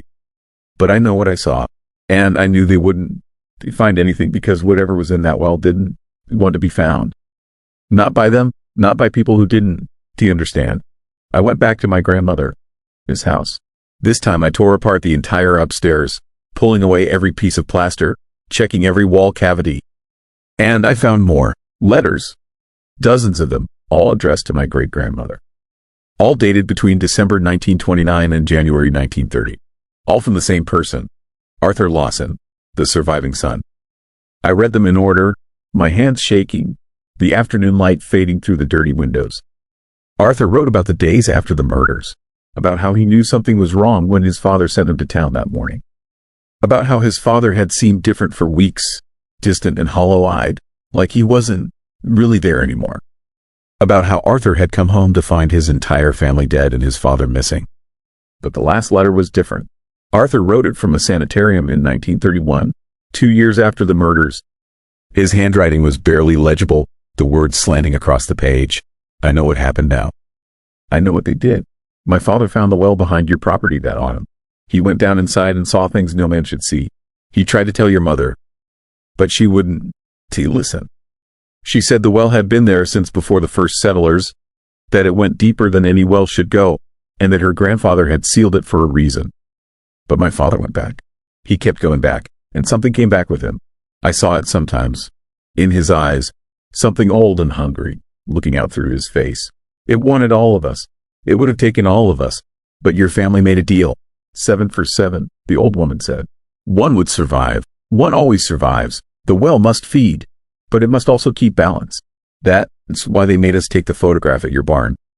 That is why your mother wrote those words on the back. It is already chosen. It chose me to live, and it chose my family to die. I see it sometimes, in my dreams. I see it standing at the bottom of the well, wearing my father's face, smiling up at me. One day it will call me back. One day I'll go down into the well and I want to come back up. Just like my father, just like all the others before him.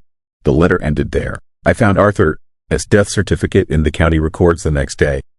He hanged himself in 1932, less than 3 years after the murders. The certificate listed the location of death as Germantown, North Carolina. My grandmother's property. I understood then. My family had known about the well for generations. They'd known what it was, what it wanted, what it could do. And when Charlie Lawson came to them, telling them about the nightmares and the voices and the thing he'd seen down in the darkness, they made a choice. They used him. They used his entire family to feed whatever was down there, to keep it satisfied, to keep it from taking their own children. 7 for 7. One always survives. I went back to the woods one more time.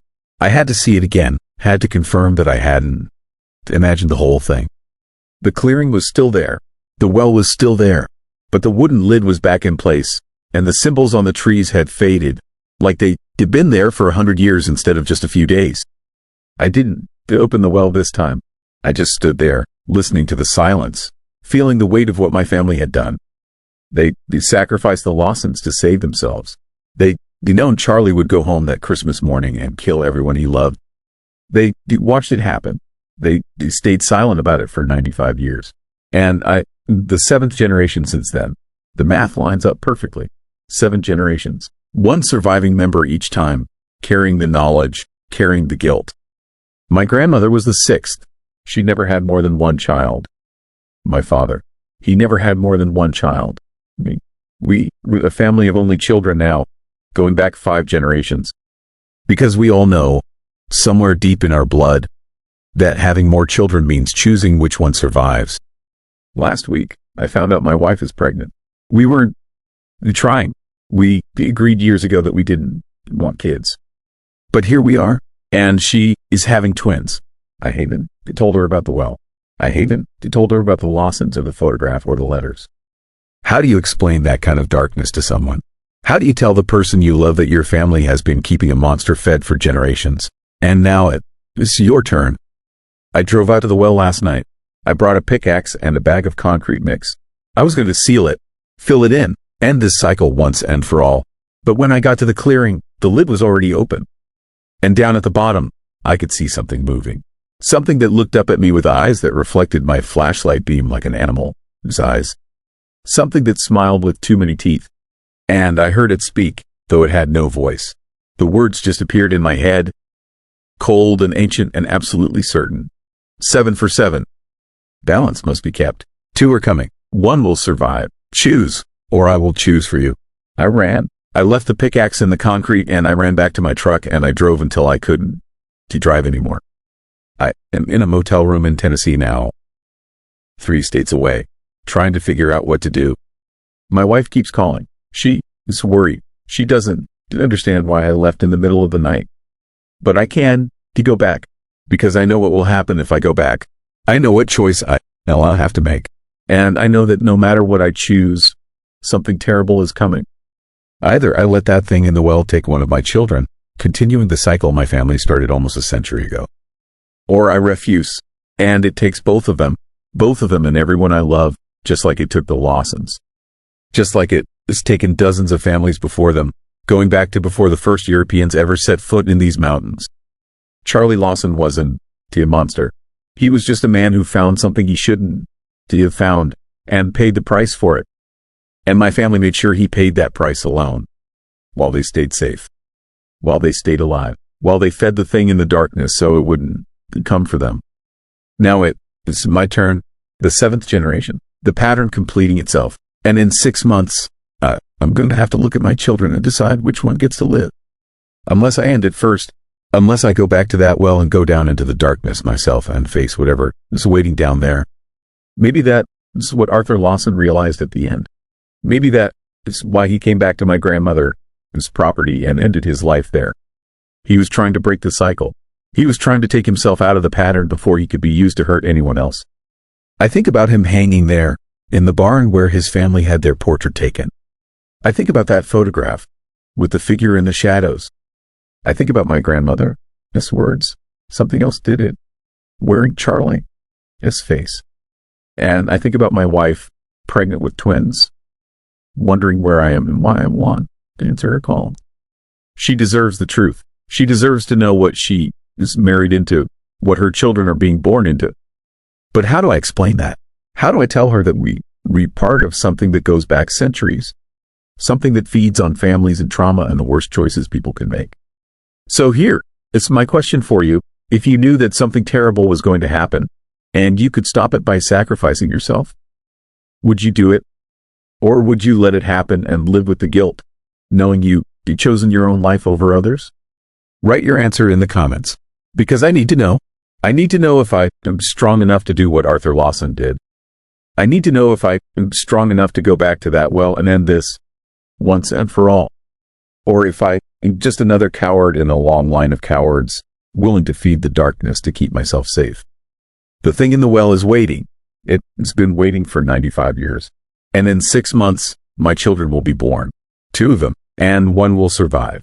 Unless I change the pattern. Unless I go back. Story 7. Thing that walks behind the first time I saw him. He was standing exactly where I had been standing 3 hours earlier. I was on day 42 of hiking the Appalachian Trail, somewhere in the Smoky Mountains section between Fontana Dam and Clingman's Dome. It was early May, prime through hiking season, but I hadn't seen another soul in 2 days. The trail was empty, unnaturally empty for that time of year. I had stopped for lunch at a rocky overlook with views stretching for miles, and I had taken a photo of myself with the mountains in the background. Just a quick selfie to send my wife when I got signal. I remember the exact spot, a flat boulder with 3 small rocks arranged in a triangle beside it. Now, 3 hours later and maybe 6 miles down the trail, I stopped to check my map. I glanced back the way I had come, just a habit, making sure I hadn't dropped anything. And there he was, standing on that same boulder, in the exact same spot. Even from a distance of what must have been 2 miles, I could see him clearly. A figure in dark clothing, not moving, just standing there, facing in my direction. I am 51 years old. I had dreamed about hiking the Appalachian Trail since I was a teenager. 2,190 miles from Georgia to Maine. It took me 30 years to finally make it happen. 6 months off work, months of training and planning. My wife thought I was crazy, leaving for half a year to walk through the woods. But I needed this, needed to prove I could still do hard things. Needed to find whatever it is people find when they strip away civilization and walk alone through wilderness. The trail had been everything I hoped for. Brutal and beautiful. Days of climbing mountains that left my legs screaming. Nights in my tent listening to rain drum on fabric. Sunrise views that made me understand why people believe in God. I had met other hikers in the early sections, exchanged stories, shared campsites. But as I pushed deeper into the Smokies, the crowds thinned. Spring weather in the mountains is unpredictable. Cold snaps and storms drive away casual hikers. I had the trail largely to myself. I didn't mind the solitude. In fact, I preferred it. There was something about walking alone for hours, days, weeks. Your mind settles into a rhythm. Thoughts come and go without the usual noise of modern life. You become intensely aware of your body. The ache in your shoulders from your pack. The blister forming on your heel.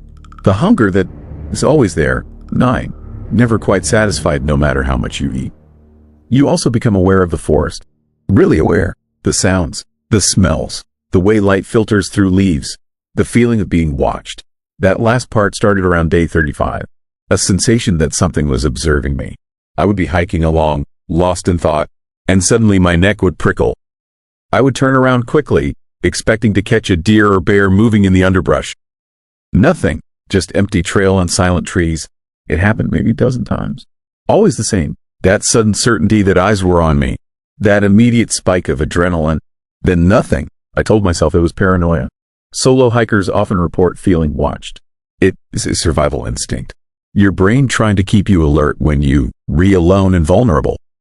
Perfectly normal. Nothing to worry about. But seeing that figure on the boulder changed everything. I stared for a long time. Maybe 5 minutes. The figure never moved. Never shifted position. Just stood there, a dark shape against gray rock and green forest. I tried to convince myself it was another hiker. Someone who happened to stop at the same spot I had.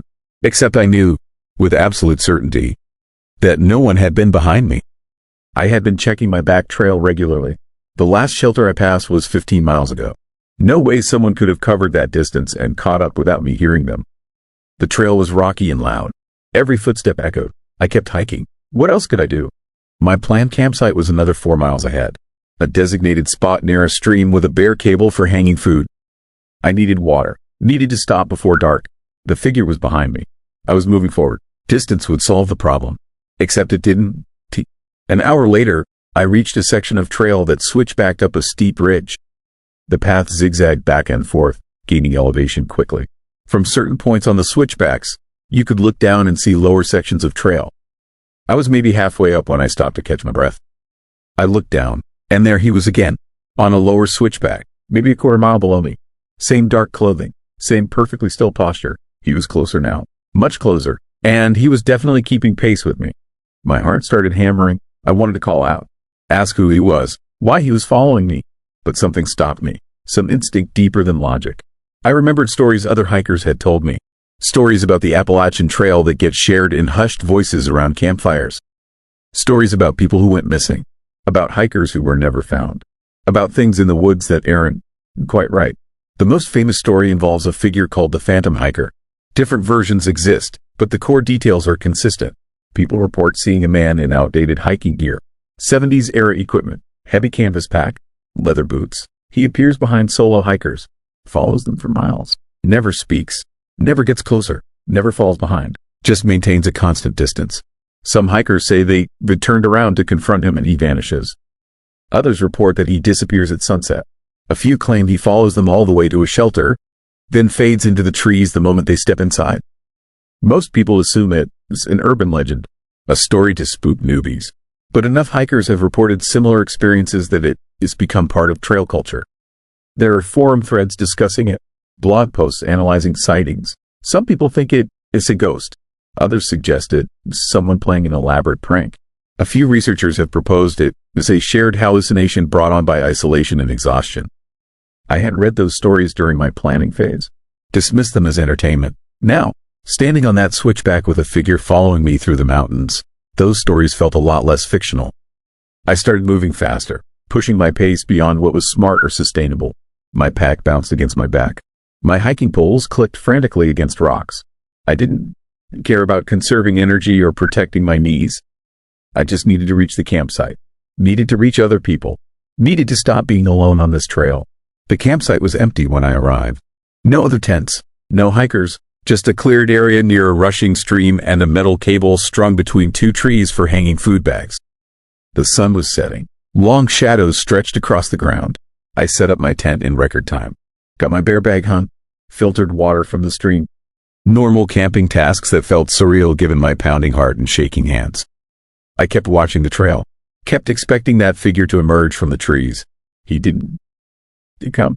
Darkness fell. I climbed into my tent and sealed the zipper. I didn't make a fire. Didn't want light that would make me visible. I just lay in my sleeping bag, listening to the stream and the wind and 1,000 small sounds of the forest at night. Around midnight, I heard footsteps. Slow, deliberate steps on the rocky trail. Coming closer, they stopped maybe 20 feet from my tent. I held my breath, pressed myself flat against the ground. The footsteps resumed. They circled my tent, a complete circuit. Then another, and another, perfectly regular, never speeding up or slowing down. Just walking in circles around my tent for what felt like hours. I wanted to look outside, wanted to unzip the tent and see who or what was out there. But I couldn't. To move. Couldn't. To make myself break the thin barrier of nylon that separated me from whatever was circling. I just lay there, frozen, counting the footsteps. 32 steps per circuit. Over and over and over. The footsteps stopped just before dawn. I waited until full daylight before emerging from my tent.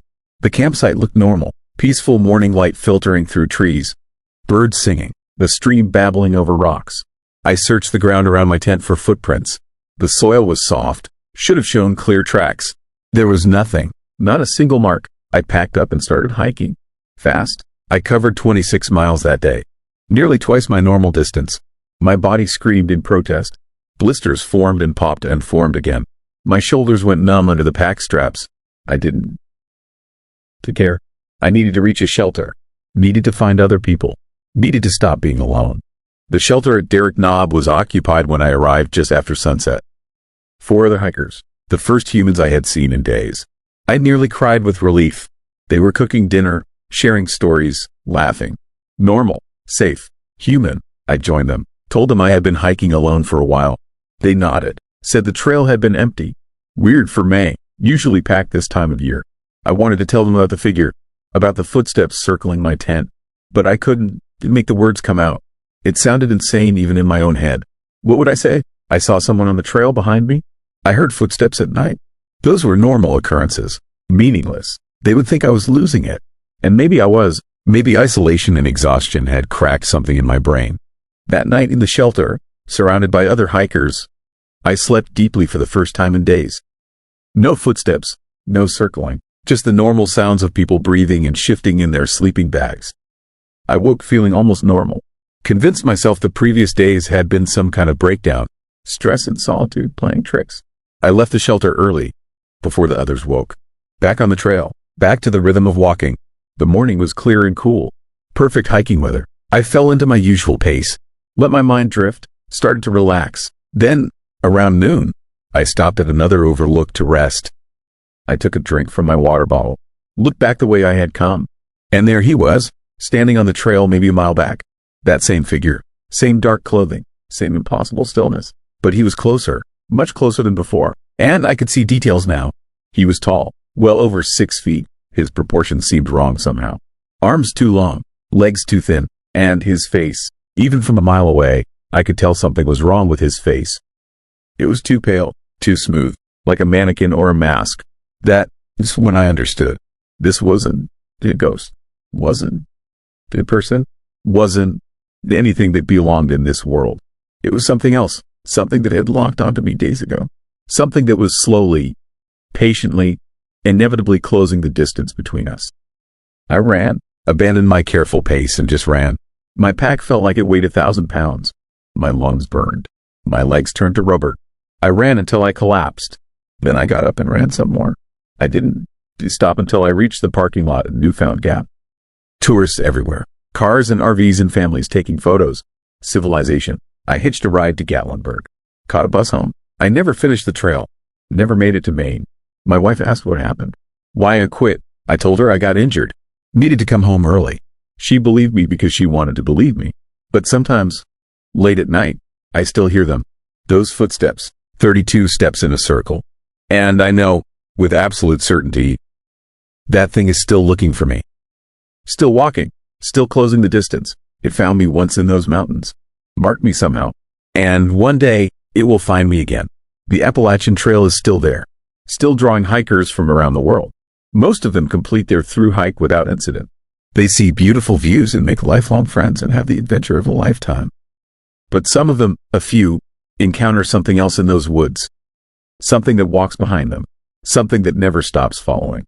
And if you re unlucky enough to catch its attention, it will follow you home.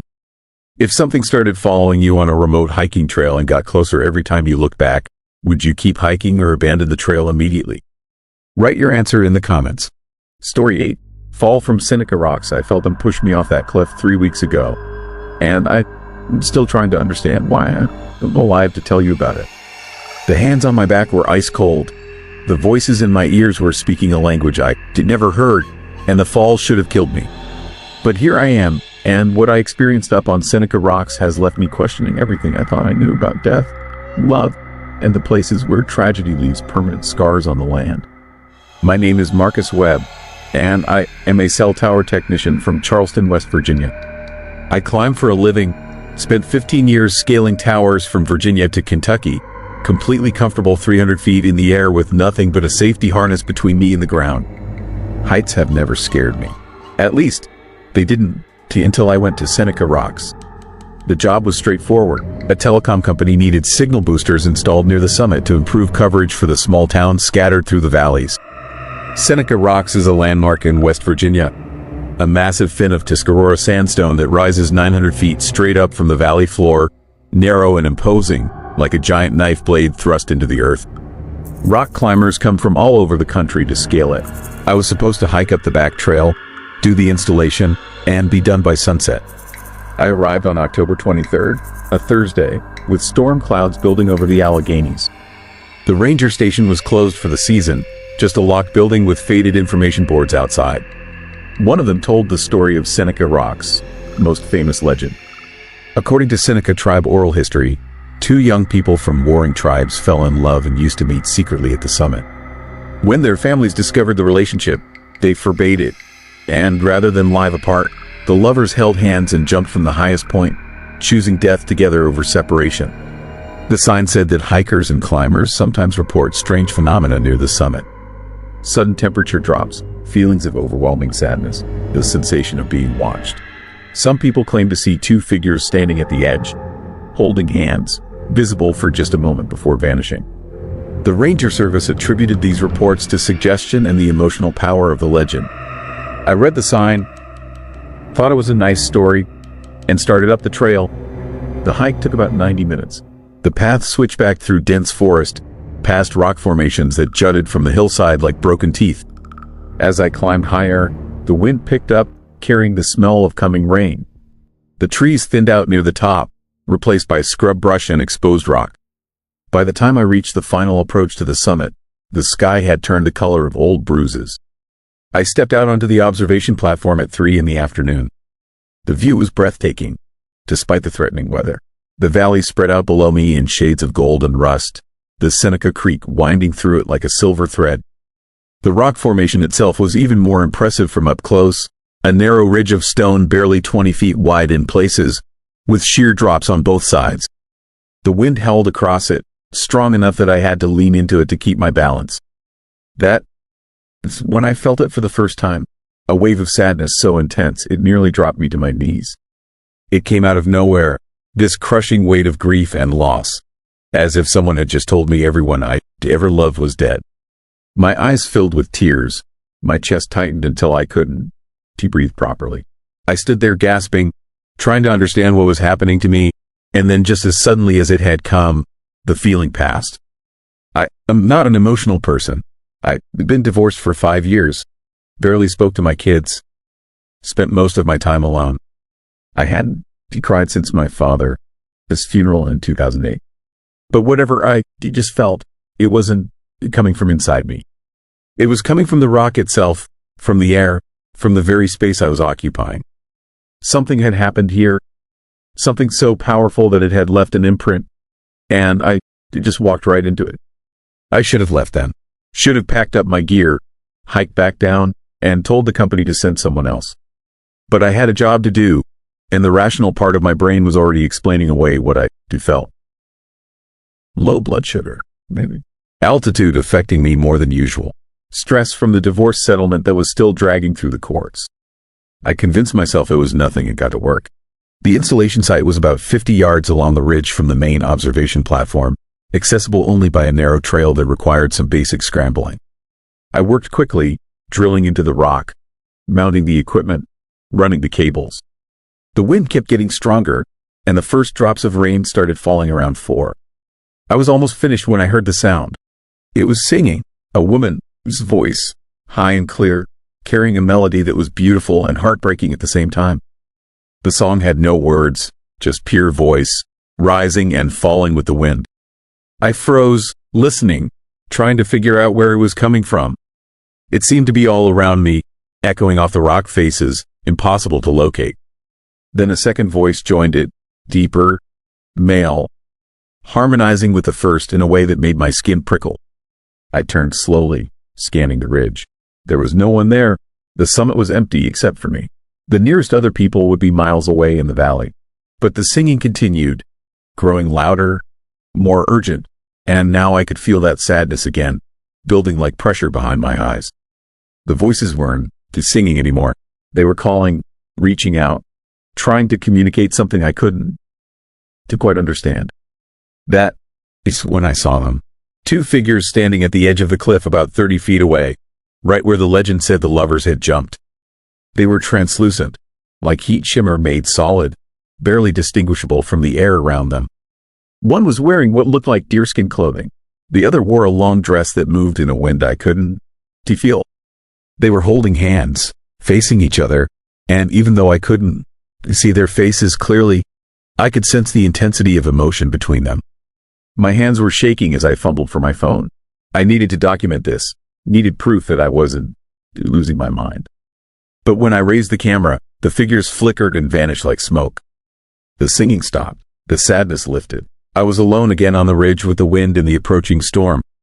I stood there for a long moment, heart hammering, trying to process what I had just seen. Then I heard footsteps behind me on the trail. I spun around, expecting to see another hiker, maybe someone who could confirm they heard the singing too. But there was no one there, just the sound of feet on stone, getting closer, accompanied by breathing that was too loud, too labored, as if whoever was approaching had been running. The temperature dropped. I am not talking about a few degrees. I am talking about going from 50 degrees to below freezing in the space of 5 seconds. My breath came out in white clouds. The rain that had been falling turned to sleet, stinging my face. And the footsteps kept coming, circling around me now, more than one set, moving in a pattern that made no sense, crisscrossing the narrow ridge from positions where no one could possibly be standing. I backed up against the rock face, my installation work forgotten, every instinct screaming at me to get off this mountain. The air around me felt thick, resistant, as if I was moving through water. Something was happening, reality was bending in a way that my brain couldn't process, and I was at the center of it. That's when I felt the hands. Cold fingers wrapping around my wrists, my arms, my shoulders, pulling me forward toward the edge. I tried to resist, tried to dig my heels in, but I was moving anyway, sliding across the wet rock, getting closer to the drop.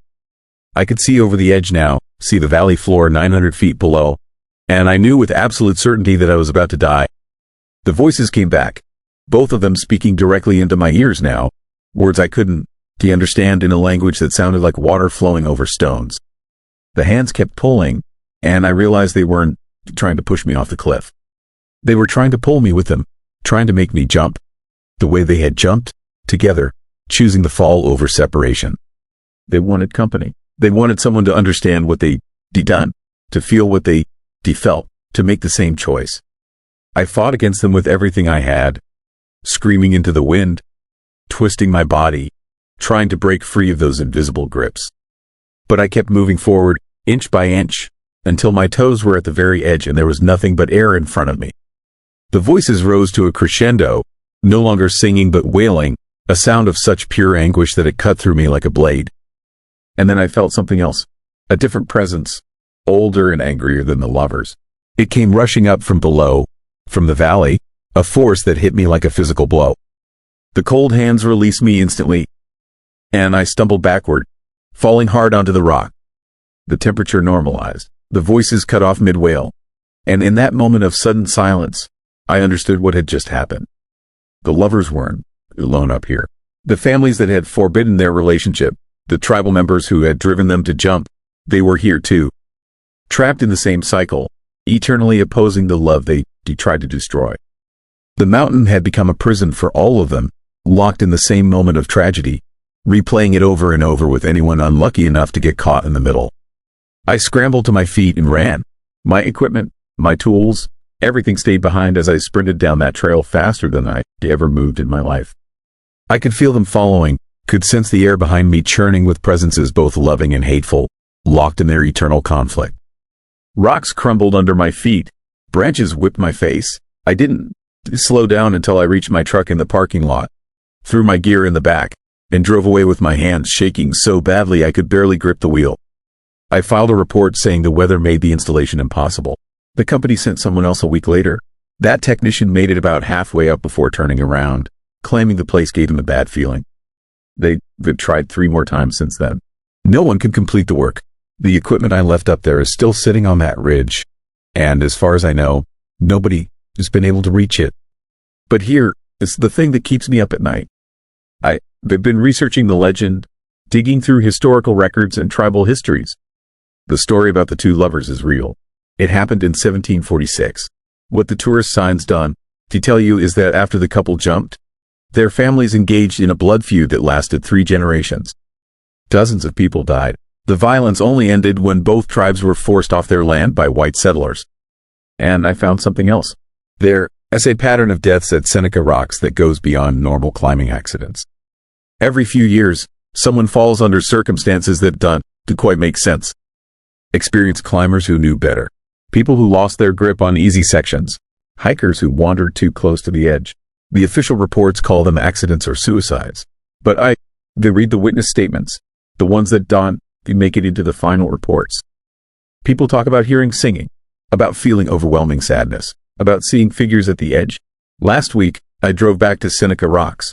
I didn't get out of my truck. I just sat in the parking lot, looking up at that massive fin of stone thrust against the sky. And I swear I could see them up there, 2 small figures standing at the edge, holding hands. They were there for maybe 10 seconds before the clouds shifted and they were gone. The Seneca people say that when love is strong enough, it can survive anything, even death. But they also say that when love is forbidden strongly enough, that opposition can survive too. What happened at Seneca Rocks wasn't just a tragedy. It was a wound torn in the fabric of reality, a place where emotions became so powerful they couldn't dissipate, couldn't fade, couldn't be resolved. The lovers are still there, still in that moment of choosing each other over everything else. And the forces that oppose them are still there too, still trying to tear them apart. I think about those hands on my back, trying to pull me over the edge, and I wonder what would have happened if I let them. Would I have fallen? Or would I have joined them somehow, become part of that eternal moment, trapped forever in someone else's tragedy? The rational part of my brain says I was experiencing some kind of psychological episode, that grief and legend combined to create a hallucination. But I felt those hands, I heard those voices, and I saw the bruises on my wrists the next morning, perfect finger-shaped marks that took 2 weeks to fade. So here's what I want to know from you. If you were standing at the edge of that cliff, if you felt that overwhelming love pulling you forward and that overwhelming hate pushing back, if you had to choose in that moment between the fall and the fight, what would you do? Would you resist, like I did? Or would you let yourself be taken into something you done? Do you understand? Into a love so powerful it couldn't die even when the people did? Leave your answer in the comments below. Story 9. Hollow Woman. I found the photographs 3 weeks after buying my grandmother this farmhouse in Kanawha County, West Virginia. And I wish to God I burned them the moment I pulled them from that crawl space. Because the woman in those pictures is standing in my kitchen right now, and she has been dead for over 100 years. My name is Tom Hendricks, and I am a contractor from Columbus, Ohio. When my grandmother passed last spring, she left me her property in the hills outside Charleston. 200 acres of forest and pasture, a farmhouse built in 1887, and a barn that was falling apart but still standing. I visited as a kid, spent summers exploring those woods, but I hadn't been back in 20 years. The plan was simple: fix up the house, sell it, use the money to expand my business. I should have asked why nobody in the family wanted it. The house sits at the end of a dirt road that winds through dense hardwood forest for 3 miles. No neighbors, no cell signal. The nearest town is Clendenin, population 1,200, and most of those folks are spread out across the hollows and ridges, It's beautiful country if you like isolation. Terrifying if you don't. I moved in on a Friday in late September. The house needed work but had good bones. Solid oak floors, real plaster walls, a stone foundation that had lasted over a century. I spent the first weekend cleaning, removing decades of accumulated dust and mouse droppings, airing out rooms that smelled like mildew and old wood. On Sunday evening, I was working in the kitchen when I noticed the trapdoor. It was under the sink cabinet, hidden beneath rotted linoleum. A wooden hatch with a rusted ring pole leading down to a crawl space I hadn't known existed. My grandmother never mentioned it. The realtor who handled the estate never mentioned it either. I should have left it closed.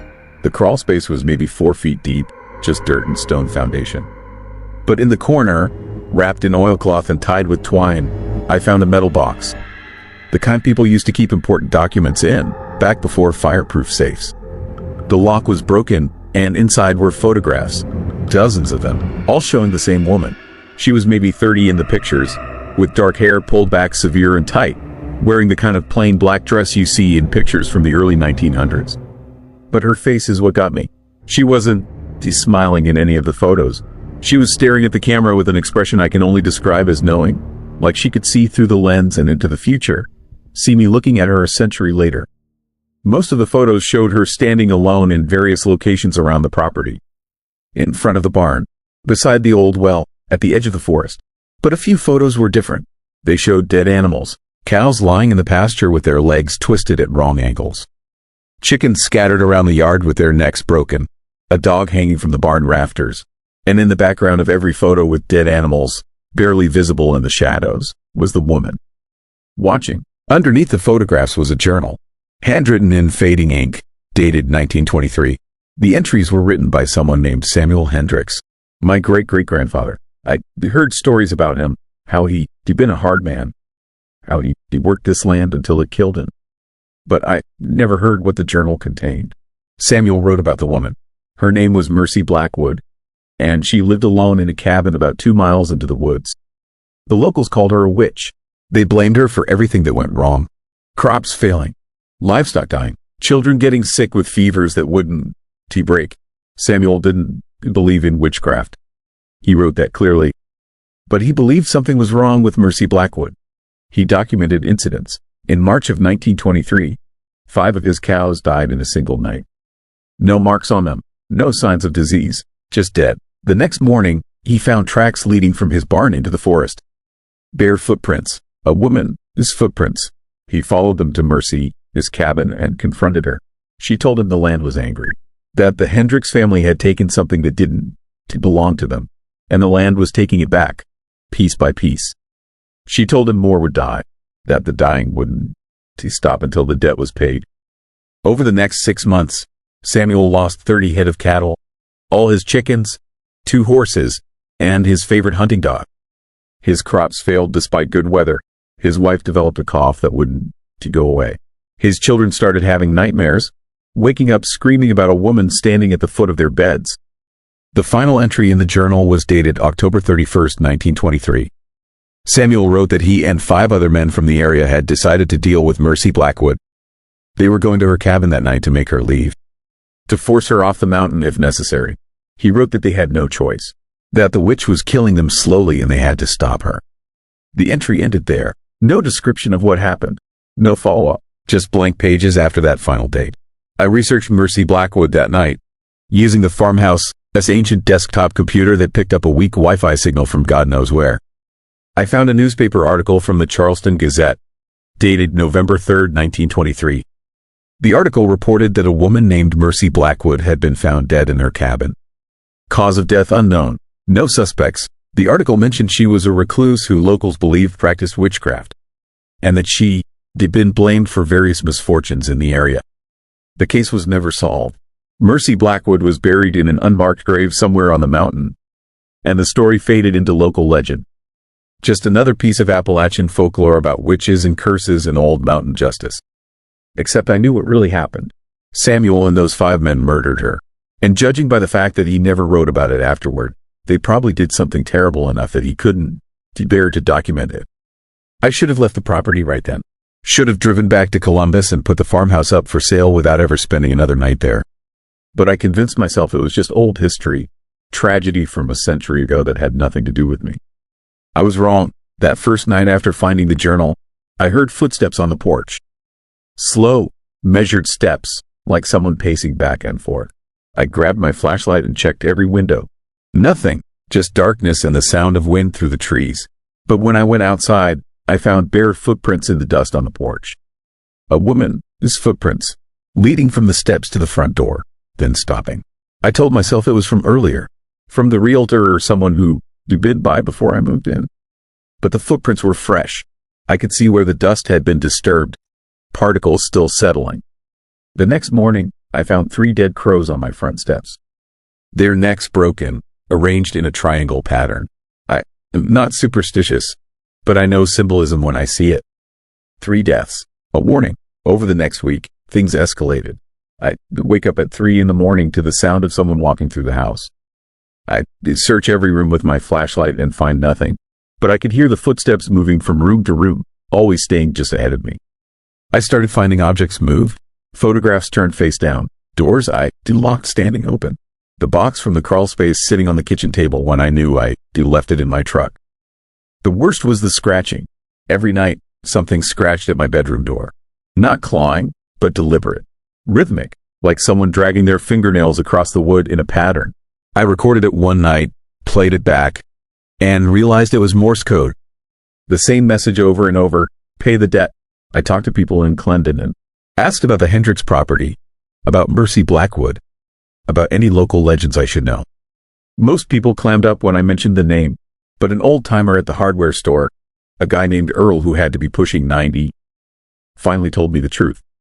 Mercy Blackwood wasn't a witch. She was a healer, a midwife. She knew herbs and remedies passed down through her family. But in 1922, Samuel Hendricks' youngest daughter got sick with scarlet fever. Samuel brought her to Mercy because the doctor was 3 towns away and his daughter was dying. Mercy tried everything she knew, but the girl died anyway. Samuel blamed her, started spreading rumors that Mercy had killed his daughter with witchcraft. Other families followed his lead, blaming Mercy for anything that went wrong. By 1923, the entire area had turned against her. She was isolated, threatened, treated like a monster for trying to help people. The night Samuel and those 5 men went to her cabin, they didn't just run her off. They tortured her, did things that Earl wouldn't describe, things so brutal that grown men apparently had nightmares about it for the rest of their lives. Then they buried her in an unmarked grave and swore never to speak of it. But according to Earl, Mercy cursed them as she died, cursed the families of every man who hurt her, cursed their land and livestock and children, said the debt would pass down through generations until it was paid in full. 4 of those 6 men died within the year. Accidents. Mostly, a fall from a barn roof, a hunting rifle that misfired, a drowning in a creek that was only 3 feet deep. Samuel lived longer, but his wife died of that cough. His remaining children never had kids of their own, and he supposedly spent his last years talking to people who weren't there. Earl looked at me with eyes that had seen too much and told me I needed to leave that property. That the Hendricks family had been cursed for a century, and I was the last of the line. That Mercy Blackwood was still collecting her debt. I went back to the farmhouse determined to pack up and leave. But when I pulled into the driveway, I saw her, standing in the kitchen window. The woman from the photographs, Mercy Blackwood. She was wearing the same black dress, her hair pulled back in the same severe style. And she was staring directly at me with that knowing expression. I ran inside. The kitchen was empty, but I could smell something. Herbs and earth and something else, something organic and rotten. The smell of a grave. That's when I found the photographs spread across the kitchen table. Not the old ones from the box. New ones, printed on modern photo paper. Pictures of me, sleeping in my bed, working on the house, sitting at the kitchen table. Dozens of photos taken over the past 2 weeks, taken from inside the house. And I'd never seen a camera or heard a shutter click. The last photograph was different. It showed me standing in the forest, in front of an old stone marker overgrown with moss. And behind me in the photo, barely visible, was Mercy. Her hand reaching toward my shoulder. I haven't taken that photograph yet. It hasn't happened. But I know where that stone marker is. I saw it last week when I was walking the property line. An old grave, unmarked except for initials carved into the stone. MB, she is showing me the future, showing me where this ends. The scratching at my door has gotten worse. Now it happens during the day too, and I've started seeing her more frequently. Glimpses in mirrors, reflections in windows, standing at the edge of the forest watching the house. She is getting closer, more solid, more real. I tried to leave yesterday, packed my truck, loaded up everything important, started driving down that dirt road. But the road kept going, mile after mile, the same trees, the same curves. I drove for 3 hours and never reached the main highway. Finally turned around and came back, and the trip took 5 minutes. The land won to let me leave, or she won. I am not sure that's a difference anymore. Last night, I went to her grave, took flowers, whiskey, an apology written in my own blood on paper I burned at the headstone. I begged her to take whatever she needed and let me go. That I was sorry for what my family did, that I acknowledged the debt. She appeared in front of me, close enough to touch. Her face was wrong up close, sunken, rotted. The face of a woman who had been dead for 100 years. But her eyes were alive, burning with rage that hadn't dimmed in a century. And she smiled, not a forgiveness smile, a satisfied smile. The smile of someone who has been waiting patiently for something and finally sees it coming. I don't think the debt is money or land or even life. I think the debt is understanding. She wants the last Hendrix to know what she knew. What it feels like to be blamed for things you didn't do. To be hunted and isolated and destroyed by people who were supposed to be your neighbors. To die alone and afraid and have your name turned into a curse. She is teaching me. Every night, I dream her memories. I feel the rope they used. Taste the dirt they forced into her mouth. Feel the fire. She is making me live through every moment of what they did to her. And I wake up screaming with phantom burns on my skin and rope marks on my wrists that fade by morning. I'm writing this because I don't know how much longer I have. The photographs she leaves show me getting thinner, more hollow-eyed. In the most recent one, I look almost translucent, like I am fading, becoming a ghost in my own house. Maybe that is the debt. Maybe she wants to trade places. 100 years trapped in death while a Hendrix lives above her grave. Now a Hendrix can spend 100 years as a ghost while she finally rests. I can see her in the kitchen right now. She is clearer than ever before, almost solid, and she is holding something, a photograph. She is turning it toward me. It is a picture of you. Whoever is listening to this, she is holding a photograph of you, and she is smiling that knowing smile. Here is what I need to know, and I need you to answer honestly in the comments. Have you ever benefited from an injustice? Has your family's success been built on someone else's suffering, even if it happened generations ago? Because I think Mercy Isen, just collecting from my family. I think she has been patient, learning, waiting, and now she has access to everyone who hears this story. Write your answer below. She is watching your screen right now, and she has been waiting so long to expand her collection. And that's where we'll leave the fire burning low tonight. Appalachian stories never truly end. They just wait for someone brave enough to hear the next part. If you enjoyed tonight's journey, subscribe and ring the bell so you don't miss whatever comes crawling out of the dark next. Share where you're listening from, or leave a story of your own. The ridge is getting quiet again, but silence here rarely means you alone.